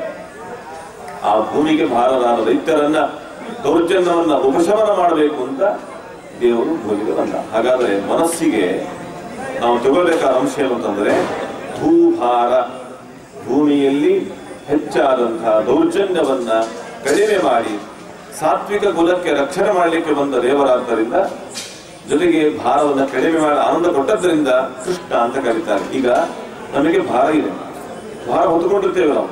ಏನು ಅಕ್ಕಿ ಭಾರವೋ, ಅಕ್ಕಿ ಮೂಟೆಯೋ, ಅದೆಲ್ಲ ಹೊತ್ಕೊಳ್ಳೋ ಪ್ರಸಂಗ ಇಲ್ಲ. ಈಗ ಅಕಸ್ಮಾತ್ ಭಾರ ಹೊತ್ಕೊಂಡಿದ್ದೀವಿ ಅಂತ ತಿಳ್ಕೊಳ್ಳಿ, ಆ ಭಾರವನ್ನು ಯಾರಾದ್ರೂ ಹಿಡಿದುಕೊಂಡು ಸ್ವಲ್ಪ ಭಾರ ಇಳಿಸಿದ್ರೆ ನಮ್ಗೆ ಖುಷಿ ಆಗುತ್ತೋ ಇಲ್ವೋ, ನಮಗೆ ಆನಂದ ಆಗುತ್ತೆ. ಭೂಮಿಯ ಭಾರವನ್ನ ಕಡಿಮೆ ಮಾಡಿದಾಗ ಅಷ್ಟೇ ಸಂತೋಷ ಆಯ್ತಂತೆ. ಹಾಗಾಗಿ ನಮಗಿರುವ ಭಾರವನ್ನ ಕಡಿಮೆ ಮಾಡಿದಾಗ ನಮಗೆ ಸಂತೋಷವಾಗುತ್ತೋ, ಭೂದೇವಿಗೆ ಕೂಡ ಅದೇ ರೀತಿ ಸಮಸ್ಯೆ ಇತ್ತು. ಅವ್ರು ಹೇಳ್ತಾರೆ ಭಯಂಕರ ದೌರ್ಜನ್ಯ ಜಾಸ್ತಿ ಆಗಿದೆ, ಇವತ್ತೇನು ಕಡಿಮೆ ಆಗಿಲ್ಲ, ಬಹಳಷ್ಟು ಜಾಸ್ತಿ ಆಗಿದೆ. ಅದಕ್ಕೆ ದೇವರನ್ನು ಕೇಳ್ಕೋಬೇಕಂತೆ, ನೀನು ಕೃಷ್ಣನಾಗಿ ಬಾ, ನೀನು ಕೃಷ್ಣ, ಭೂಭಾರವನ್ನ ಕಡಿಮೆ ಮಾಡಲಿಕ್ಕೆ ಬಂದ ದೇವರು ನೀನು, ಆದ್ರಿಂದ ನಿನ್ನ ಕೃಷ್ಣ ಅಂತ ಕರೀತಾರೆ. ಆ ದೇವರು ಬಂದು ಎಲ್ಲ ರೈತರನ್ನು ಸಂಹಾರ ಮಾಡಿ ಎಲ್ಲರನ್ನ ಕೊಂದಾಕಿ ತನ್ನವರ ರಕ್ಷಣೆ ಮಾಡಿದ್ರು ಅಂತಂದ್ರೆ ಪಕ್ಷಪಾತ ಆಗಿಬಿಡುತ್ತದೆ. ತನ್ನವರನ್ನ ರಕ್ಷಣೆ ಮಾಡುವುದು, ಬೇರೆಯವರನ್ನ ಕೊಲ್ಲುವುದು ಅಂದ್ರೆ ಪಕ್ಷಪಾತ ಆಗುತ್ತೆ. ದೇವರು ಹಾಗೆ ಮಾಡುವುದಲ್ಲ. ಯಾರ್ಯಾರು ಹೇಗಿದ್ದಾರೋ ಅದಕ್ಕೆ ತಕ್ಕಂತೆ ವ್ಯವಸ್ಥೆ. ಸರಿಯಾಗಿದ್ರೆ ಉತ್ತಮವಾದ ರಕ್ಷಣೆ, ಕೆಟ್ಟದಾಗಿ ನಡ್ಕೊಂಡ್ರೆ ಶಿಕ್ಷೆ. ದೇವರ ಸ್ವಭಾವನೆ ಹಾಗೆ. ನಮಗೆ ಇನ್ನೊಂದಿದೆ, ಕೃಷ್ಣ ಅಂದ ಕೂಡಲೇ ಕಳ್ಳ, ಕೃಷ್ಣ ಅಂದ್ರೆ ಬಹಳ ಸ್ತ್ರೀಯರೊಟ್ಟಿಗೆ ವಿಹಾರ ಮಾಡುವ ಲೋಲುಪ, ಕೃಷ್ಣ ಅಂತಂದ್ರೆ ಯುದ್ಧ ಮಾಡುವನು, ಕುತಂತ್ರ ಮಾಡ್ತಕ್ಕಂಥವ್ರು, ಹೀಗೆಲ್ಲ ಯೋಚನೆ ಮಾಡುವುದು. ಇವತ್ತೆಲ್ಲ ಅನೇಕ ಎಡಬೆಡಂಗಿ ವಿಚಾರವಾಗಿ ಈ ತರ ಪ್ರಶ್ನೆ ಮಾಡುವುದಿದ್ದಾರೆ. ಕೃಷ್ಣ ಅಂದ್ಕೊಂಡು ಅನೇಕ ಸ್ತ್ರೀಯರೊಟ್ಟಿಗೆ ವಿಹಾರ ಮಾಡುವುದು ಅಂತ ಎಷ್ಟರ ಮಟ್ಟಕ್ಕಿದೆ ಅಂದ್ರೆ, ಯಾರಾದರೂ ಸ್ತ್ರೀಯರ ಮಟ್ಟಿಗೆ ವಿಲಾಸಿಯಾಗಿದ್ರೆ ನೋಡೋನು ಕೃಷ್ಣ ಅಂತ ಕರೆದುಬಿಡ್ತಾನೆ. ಎಂಥ ಭಯಾನಕವಾದಿದೆ. ಕೃಷ್ಣದೇವರ ಒಂದು ವ್ಯಕ್ತಿತ್ವವನ್ನೇ ಇಷ್ಟು ಕೆಟ್ಟದಾಗಿ ಯೋಚನೆ ಮಾಡ್ತಿದ್ದೇವೆ ನಾವು. ಕೃಷ್ಣದೇವರು ಎಂದಿಗೂ ಹಾಗೆ ಮಾಡಿದವರಲ್ಲ. ಸ್ವಲ್ಪ ಕೆಲವೊಂದು ಯೋಚನೆ ಮಾಡೋಣ. ಸಮಗ್ರ ಭಾಗವತದ ಕೃಷ್ಣ ಕಥೆಯನ್ನು ನಾವು ಅಷ್ಟು ಈಗ ತಿಳ್ಕೊಳ್ಳಿಕ್ಕೆ ಆಗಲಿದ್ರು ಕೂಡ ಕೆಲವೊಂದನ್ನಾದ್ರೂ ಯೋಚನೆ ಮಾಡಿದ್ರೆ ಅರ್ಥ ಆಗುತ್ತೆ ದೇವರು ಹೇಗಿದ್ದಾನೆ. ದೇವರು ಕೃಷ್ಣನಾಗಿ ಅವತಾರ ಮಾಡಿದ್ದು ಯಾಕೆ ಅಂದ್ರೆ ನಮಗೆ ಪಾಠ ಕಲಿಸ್ಲಿಕ್ಕೆ. ಅವನಲ್ಲೇ ಕೂತು ಮಾಡಬಹುದಾಗಿತ್ತು. ವೈಕುಂಠದಲ್ಲೇ ಇದ್ದುಕೊಂಡು ಕಂಸ ಇದ್ದಾನೆ, ಅವನು ಹತನಾಗ್ಲಿ, ಶಿಶುಪಾಲದಂತ ಅಲ್ಲೇ ಹತರಾಗ್ಲಿ ಅಂತಂದ್ರೆ ಹೋಗ್ತಿತ್ತು. ದೇವರಿಗೆ ನಮ್ಮ ತರ ಪ್ರಯತ್ನ ಮಾಡುವ ಅವಶ್ಯಕತೆ ಇಲ್ಲ. ಕುಳಿತಲ್ಲಿ ಸಂಕಲ್ಪ ಮಾಡಿದ್ರೆ ಸಾಕು. ದೇವರಿಗಲ್ಲದೆ ಅನೇಕ ಸಾಧಕರಿದ್ದಾರೆ, ಋಷಿಗಳು, ಮುನಿಗಳಿದ್ದಾರೆ. ಅವರು ಅಂದುಕೊಂಡರೆ ಸಾಕು, ಕೆಲಸ ಆಗುತ್ತೆ. ಅಷ್ಟು ಸಾಮರ್ಥ್ಯ ಋಷಿಗಳಿಗೆ, ಮುನಿಗಳಿಗಿದೆ. ಇನ್ನು ದೇವರಿಗೆ ಇರ್ಲಿಕ್ಕಿಲ್ವಾ? ಅವನು ಭೂಮಿಗೆ ಬರಬೇಕಾಗಿಲ್ಲ. ಯಾಕೆ ಭೂಮಿಗೆ ಬಂದದ್ದು ಅಂದ್ರೆ ಮನುಷ್ಯರಿಗೆ ಹೇಗೆ ಬದುಕಬೇಕು ತಿಳಿಸ್ಕೊಳ್ಬೇಕಾಗಿದೆ. ಮನುಷ್ಯರಿಗೆ ಬದುಕುವ ಕ್ರಮ ಗೊತ್ತಿಲ್ಲ. ಮನುಷ್ಯ ನಾಗರಿಕ ಅಂತಾನೆ, ಬುದ್ಧಿವಂತ ಅಂತಾನೆ, ಆದ್ರೆ ಬದುಕುವ ಕ್ರಮನೇ ಗೊತ್ತಿಲ್ಲ. ಗೊತ್ತಿದೆಯಾ ನಮಗೆ ಬದುಕುವ ಕ್ರಮ? ಇಲ್ಲದೆ ಇಷ್ಟು ವರ್ಷ ಬದುಕಿದ್ದೇವಲ್ಲ ನಾವು. ಬದುಕಿದ್ದೇವೆ, ಮನುಷ್ಯನಾಗಿ ಬದುಕಿಲ್ಲ. ಯಾಕೆಂದ್ರೆ ಮನುಷ್ಯ ಅಂದ್ರೆ ಸಂಘಜೀವಿಯಾಗಿರ್ಬೇಕು. ಮನುಷ್ಯ ಅಂತಂದ್ರೆ ಅಹಿಂಸಾವಾದಿಯಾಗಿರ್ಬೇಕು. ಮನುಷ್ಯ ಅಂತಂದ್ರೆ ನಿಸ್ವಾರ್ಥಿಯಾಗಿರಬೇಕು, ಪರೋಪಕಾರ ದೃಷ್ಟಿಯಿಂದ ಬದುಕಬೇಕು ಅಂತ. ನಾವು ಹಾಗಿಲ್ಲ, ಉಲ್ಟಾ ಪೂರ್ಣ ವ್ಯತ್ಯಸ್ತ ಜೀವನ ಮಾಡ್ತಾ ಇದ್ದೇವೆ. ಅದಕ್ಕೆ ಹೇಳ್ತಾರೆ ಹೀಗೆ ಬದುಕುವುದಲ್ಲ, ಮನುಷ್ಯ ಜನ್ಮವನ್ನ ಸಾರ್ಥಕ ಮಾಡುವ ಕ್ರಮವೇ ಬೇರೆ ಇದೆ ಅಂತ ದೇವರು ಅತ್ಯಂತ ಸುಂದರವಾದ ಮಾತು ಕೊಡ್ತಾನೆ. ಗೀತೋಪದೇಶ ಮಾಡಿದ ಕರ್ತವ್ಯ ವಿಮುಖತೆ ಬಂದಾಗ ಕರ್ತವ್ಯ ಬಿಡಬೇಡಿ, ನಿಮ್ಮ ಕರ್ತವ್ಯ ನಿರ್ವಹಣೆ ಮಾಡಿ, ಅದರಲ್ಲಿ ನೀವು ಸುರಕ್ಷಿತರಾಗಿರ್ತೀರಿ, ಸಮಾಜ ಒಳ್ಳೆದಾಗತ್ತೆ, ದೇಶಕ್ಕೆ ಒಳ್ಳೆದಾಗತ್ತೆ ಅಂತ ನಾವು ಅದನ್ನು ಬಿಡ್ತಾ ಬಂದ್ವಿ. ಎಷ್ಟು ಉಪದೇಶ ಮಾಡ್ತಾನೆ. ಆ ರೀತಿ ಉಪದೇಶ ಮಾಡುವುದೊಂದು ಪ್ರಾಕ್ಟಿಕಲ್ ಆಗಿ ಇಟ್ಟುಕೊಂಡು ತೋರಿಸ್ತಾನೆ ದೇವರು. ಬರೀ ಉಪದೇಶ ಮಾಡೋದಲ್ಲ, ಸ್ಟೇಜ್ ಮೇಲೆ ಕೂತ್ಕೊಂಡು ಉಪದೇಶ ಮಾಡ್ತಾ ಇರೋದಲ್ಲ, ಅದು ಪ್ರಯೋಜನ ಇಲ್ಲ. ತಂದುಕೊಂಡು ಮಾಡ್ತಾನೆ ವ್ಯವಹಾರ. ಹೇಗೆ ದೃಷ್ಟಾಂತ ಕೊಡ್ತೇನೆ. ದೇವರು ಅವನು ಪುಟ್ಟ ಕೃಷ್ಣಲೀಲೆ ತೋರಿಸ್ತಾನೆ, ಅದೆಲ್ಲ ಬಾಲಲೀಲೆಗಳು ಅಂತ ನಾವು ಕೇಳಿ ಖುಷಿ ಆಗತ್ತೆ ಅಂತ ಕೇಳ್ತೇವೆ. ಆದ್ರೆ ಎಷ್ಟು ಪಾಠವನ್ನು ಕೊಟ್ಟಿದ್ದಾನೆ ಅಂತಂದ್ರೆ, ಅವನು ಕಾಳಿಂಗ ಮರ್ದನ ಮಾಡಿದ. ಕಾಳಿಯ ಮರ್ದನ ಕತೆ ಗೊತ್ತಿದೆ ನಿಮಗೆ ಅಲ್ವಾ? ಕಾಳಿಯ ಸರ್ಪವನ್ನ ಮರ್ದನ ಮಾಡಿದ ಕತೆ ಗೊತ್ತಿದೆ. ಕಾಳಿಯ ಮರ್ದನ ಮಾಡುವಾಗ ಯಾಕೆ ಹಾಗೆ ಮಾಡಿದ? ಪರಿಸರವಾದಿಗಳು ಕೆಲವು ಗಾನ ಮಾಡಿದ್ದಾರೆ. ಪ್ರಾಣಿ ಪ್ರೇಮಿಗಳು ಅಂತಿರ್ತಾರೆ, ವನ್ಯಜೀವಿ ಪ್ರೇಮಿಗಳು ಅಂತಿದ್ದಾರೆ. ಅವರೆಲ್ಲ ಕೃಷ್ಣ ಸರ್ಪವನ್ನು ಮರ್ದನ ಮಾಡಿದ್ದಾನೆ, ಹಿಂಸೆ ಮಾಡಿದ್ದಾನೆ ಅಂತ. ಯಾಕೆ ಮಾಡಿದ? ಇಡೀ ಯಮುನೆಯ ಪರಿಸರವನ್ನ ಆ ಕಾಳಿಯನ ವಿಷದಿಂದ ಹಾಳು ಮಾಡಲಾಗಿತ್ತು. ಎಷ್ಟರ ಮಟ್ಟಕ್ಕೆ ಪ್ರಭಾವ ಇತ್ತು ಅಂದ್ರೆ, ಆ ಯಮುನೆಯ ಮೇಲೆ, ಯಮುನಾ ನದಿಯ ಮೇಲೆ ಹಾದುಕೊಂಡು ಹೋಗುವ, ಹಾರಿ ಹೋಗುವಂತಹ ಪಕ್ಷಿಗಳು ಪಟಪಟದ ಕೆಳಗೆ ಬೀಳ್ತಿದ್ವು. ಯಾಕೆ? ಆ ವಿಷ ಅನಿಲ ಪ್ರಭಾವ ಅಲ್ಲಿ ಹಾಗಿರುತ್ತಾ ಅಂದ್ರೆ, ಒಮ್ಮೆ ಭೋಪಾಲ್ ನೆನೆಸ್ಕೊಂಡ್ರೆ ಗೊತ್ತಾಗುತ್ತೆ. ಭೋಪಾಲದ ಪ್ರಸಂಗ ನೆನೆಸ್ಕೊಂಡ್ರೆ ಎಲ್ಲೋ ಬಿಟ್ಟಂತ ವಿಷ ಅನಿಲ ಎಷ್ಟು ಜನರ ಪ್ರಾಣ ತೆಗೀತು. ವಿಷ ಅನಿಲ ಪ್ರಭಾವ ಜಾಸ್ತಿ ಇದೆ. ಯಮುನೆಯ ಒಳಗಿರುವಂತಹ ಕಾಳಿಯನ ವಿಷ ಬಹಳ ಪ್ರಭಾವಶಾಲಿಯಾಗಿತ್ತು. ನೀರು ಕುಡಿದ್ರೆ, ನೀರನ್ನು ಮುಟ್ಟಿದರೆ ಪ್ರಾಣಿಗಳು ಹತವಾಗ್ತಾ ಇದ್ವಂತೆ. ದೇವರು ನೋಡಿದ, ಪುಟ್ಟ ಕೃಷ್ಣ ಕದಂಬ ವೃಕ್ಷವನ್ನು ಏರಿದ್ದು ಧುಮುಕಿ ಬಿಟ್ಟ. ಧುಮುಕಿದ ಕೂಡಲೇ ಸರ್ಪ ಬಿಡುತ್ತಾ ನೋಡಿ, ಅದು ಅವನ ಸ್ವಭಾವತಃ ಪಡ್ಕೊಂಡ್ಬಂದಂತಹ ಸಹಜ ಪ್ರದೇಶ ಅಲ್ಲ ಕಾಳಿಯನದು. ಅವನು ಬಂದವನು, ವಲಸೆ ಬಂದವನು, ಎಲ್ಲಿಂದಲೋ ಬಂದವನು. ಯಾಕೆ ಬಂದಿದ್ದು? ತನಗೆ ಸಮಸ್ಯೆ ಬರಬಾರದು ಅಂತ. ಯಾಕೆ? ಅವನಿಗೆ ಸಮುದ್ರದಲ್ಲಿದ್ದಾಗ ಗರುಡ ದೇವರ ಭಯ ಇತ್ತು. ದಿನಕ್ಕೊಂದು ಸರ್ಪವನ್ನು ಹಿಡ್ಕೊಂಡು ಹೋಗ್ತಿದ್ರು ಗರುಡ ದೇವರು. ಈ ಕಾಳಿಯನಿಗೆ ಭಯ ಆಯ್ತು, ನಾನು ಅಲ್ಲಿದ್ರೆ ಈ ಗರುಡ ದೇವರು ಹಿಡ್ಕೊಂಡು ಹೋಗ್ತಾರೆ ಅಂತ ಹೇಳಿ ಯೋಚನೆ ಮಾಡಿ, ಗರುಡ ದೇವರು ಬಾರದೇ ಇರುವ ಸ್ಥಳಕ್ಕೆ ಹೋಗೋಣ ಅಂತ ಯೋಚನೆ ಮಾಡಿ. ಗರುಡ ದೇವರು ಬರದೇ ಇರುವಂತಹ ಸ್ಥಳ ಯಾವುದು ಅಂದ್ರೆ ಈ ವೃಂದಾವನದ ಯಮುನೆಯ ಮಡು. ಯಾಕೆ ಅಂದ್ರೆ ಅಲ್ಲಿ ಈ ಋಷಿಗಳು ತಪಸ್ ಮಾಡ್ತಾ ಇದ್ರಂತೆ. ತಪಸ್ ಮಾಡುವಾಗ ಒಂದು ಸರ್ತಿ ಗರುಡ ದೇವರು ಬಂದ್ರಂತೆ, ಅಲ್ಲಿರೋ ಪ್ರಾಣಿ ಹಿಡ್ಕೊಂಡು ಹೋದ್ರು. ಆಗ ಅವರು ಶಾಪ ಕೊಡ್ತಾರೆ, ಏನಂತ? ಇಲ್ಲಿ ಬಂದು ಪ್ರಾಣಿ ಹಿಂಸೆ ಮಾಡಿದ್ರೆ ನಿಮ್ಮ ತಲೆ 1000 ಹೋಳಾಗಿ ಶಾಪ ಕೊಟ್ಟರು. ಅವತ್ತಿಂದ ಗರುಡ ದೇವರು ಬರಲಿಲ್ಲ ಅಲ್ಲಿ. ಅದು ನಿಮಿತ್ತ ಮಾತ್ರ. ಅದು ತಿಳ್ಕೊಂಡ ಕಾಳಿಯ, ಓ ಇಲ್ಲಿ ಗರುಡ ಬರೋದಿಲ್ಲ. ಅದಕ್ಕೆ ಬಂದಲ್ಲಿ ವಾಸ ಮಾಡ್ಕೊಂಡಿದ್ದಂತೆ. ಸುರಕ್ಷಿತ ಜಾಗ ನಮಗೆ ಸುರಕ್ಷಿತ ಇರಬೇಕಲ್ವಾ? ಇಲ್ಲ, ಅದು ತಂದುಕೊಂಡು ಆಕ್ರಮಣಕಾರಿಯಾಗಿ ವಿಷವನ್ನ ಬಿಟ್ಟು ಎಲ್ಲ ಹಾಳು ಮಾಡ್ತಾ ಇದ್ರು. ಆ ಸಂದರ್ಭದಲ್ಲಿ ದೇವರು ಧುಮುಕಿದಾಗ ಕಾಳಿ ಅಂತಾನೆ, ನಾನಿರುವ ಸ್ಥಳಕ್ಕೆ ಬಂದವರು ಯಾರು? ಯೋಚನೆ ಮಾಡಿ ತನ್ನ ಆಕ್ರೋಶವನ್ನ, ಸಿಟ್ಟನ್ನ ದೇವರ ಮೇಲೆ ಪ್ರಯೋಗ ಮಾಡ್ತಾನೆ. ಹಿಡಿಬೇಕು ಅಂತ ಹೋಗ್ತಾನೆ, ಸಿಗೋದಿಲ್ಲ. ದೇವರು ತನ್ನ ಚಮತ್ಕಾರವನ್ನು ತೋರಿಸ್ತಾನೆ, ಕೊನೆಗೆ ಸಿಕ್ಕಿದ ದೇವರು. ಕಚ್ಚಬೇಕು ಅಂತ ಹೋಗ್ತಾನೆ. ದೇವರು ಏನ್ ಮಾಡಿದ? ಕೃಷ್ಣದೇವರು ಅವನ ಪುಚ್ಛವನ್ನು ಹಿಡಿದುಕೊಂಡು ಅವನ ಹೆಡೆ ಮೇಲೆ ಕುಡಿಲಿಕ್ಕೆ ಶುರು ಮಾಡಿದ. ಅದು ಕುಡಿದದ್ದಲ್ಲ, ನರ್ತನ ಮಾಡಿದ್ದು, ತುಳಿದಿದ್ದು. ತುಳಿಯುವುದು ಬೇರೆ, ಕುಣಿಯುವುದು ಬೇರೆ ಅಲ್ವಾ? ಕುಣಿಯೋದಕ್ಕೆ ಒಂದು ಭಂಗಿ ಅಂತಿದೆ, ತುಳಿಯೋದಕ್ಕೆ ಭಂಗಿ ಅಂತೆಲ್ಲ. ಯತ್ವಾರ್ಥ ಹೋಗಿ ಅದಕ್ಕೆ ಒಲಿಯುವುದಂತೆಲ್ಲ ಹೆಸರಬೇಕು. ಹೌದಾ? ಒದಲಿಕ್ಕೆ ಶುರು ಮಾಡದಂತೆ. ಪರಿಣಾಮ ಏನಾಯ್ತು?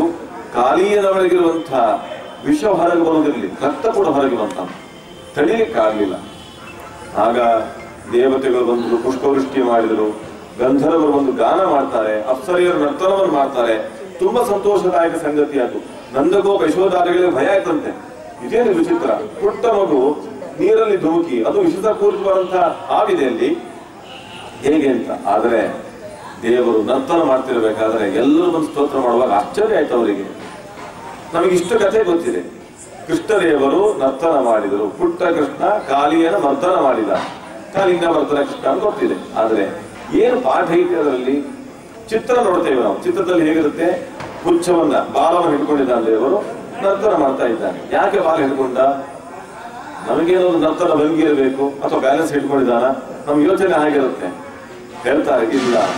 ಸದಂತ ಶುಕಸ್ಯ ಮುಖಂ ವಿಭಿಂದನ್ ತದೀಯ ಪುಚ್ಛಂ ಜಗೃಹೇ ಕರೇನ ಯಥಾಪರಾಧಂ ನನು ದಂಡದಾತ ಅನಾಗಸಂ ಕಿಂ ವರೇನ ಶೋರಿ. ದೇವರು ಯಾಕೆ ಹಿಡ್ಕೊಂಡ ಅಂದ್ರೆ, ದೇವರು ಹೇಳ್ತಾನಂತೆ, ಜಗತ್ತಿಗೆ ಸಾರ್ತಾನಂತೆ, ನೋಡಿ ನಿಮ್ಮಲ್ಲಿ ಸರಿಯಾದ ಕ್ರಮ ಜೀವನ ಇದ್ರೆ ರಕ್ಷಣೆ ಮಾಡ್ತೇನೆ, ದುಷ್ಟ ಕ್ರಮದ ಜೀವನ ಇದ್ರೆ ಮೆಟ್ಟಿ ಬಿಡ್ತೇನೆ ಜಾಗೃತಿಯಲ್ಲಿ. ಹೇಗೆ? ದೃಷ್ಟಾಂತ ಇದೆ. ಏನು? ಕಾಳಿಯನ ದೇಹ ಇದೆಯಲ್ಲ, ಕಾಳಿಯನ ದೇಹದಲ್ಲಿ ವಿಷವನ್ನ ವಮನ ಮಾಡಿ ವಿಷವನ್ನ ಉಗುಳಿ ಇಡೀ ಸಮಾಜಕ್ಕೆ ಲೋಕಕ್ಕೆ ಕಂಟಕ ಬರದ್ದು ಯಾವುದು? ಅವನ ಹೆಡೆ, ಅವನ ಬಾಯಿ. ಏನನ್ನೂ ತಪ್ಪು ಮಾಡದಿರುವಂತಹದ್ದು ಯಾವುದು? ಬಾಲ, ಪುಚ್ಛ. ಪುಚ್ಛ ಏನಾದ್ರು ತೊಂದರೆ ಮಾಡಿದ್ಯಾ? ಅದು ಬಹಳ ಸಾಧು, ಬಹಳ ಪಾಪ, ಅದೇನು ಮಾಡಿಲ್ಲ.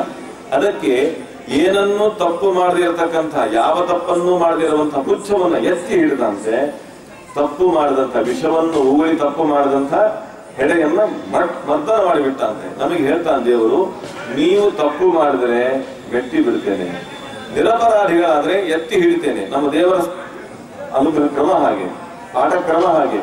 ಅವನು ಪ್ರತಿಯೊಂದು ಬಾಯ್ಬಿಟ್ಟು ಹೇಳೋದಿಲ್ಲ, ತೋರಿಸಿಕೊಡ್ತಾನೆ. ನೀವು ಈ ಸನ್ನಿವೇಶ ನೋಡಿ ಅರ್ಥ ಮಾಡಿಕೊಳ್ಳಿ. ತಪ್ಪು ಮಾಡಿದವನಿಗೆ ಶಿಕ್ಷೆ, ತಪ್ಪು ಮಾಡದೇ ಇರೋನಿಗೆ ಅನುಗ್ರಹ ಮಾಡ್ತೇನೆ ಅಂತ. ಹಾಗಾದ್ರೆ ನಾವು ಹೇಗಿರ್ಬೇಕು? ತಪ್ಪು ಮಾಡದಂತೆ ಇರಬೇಕು.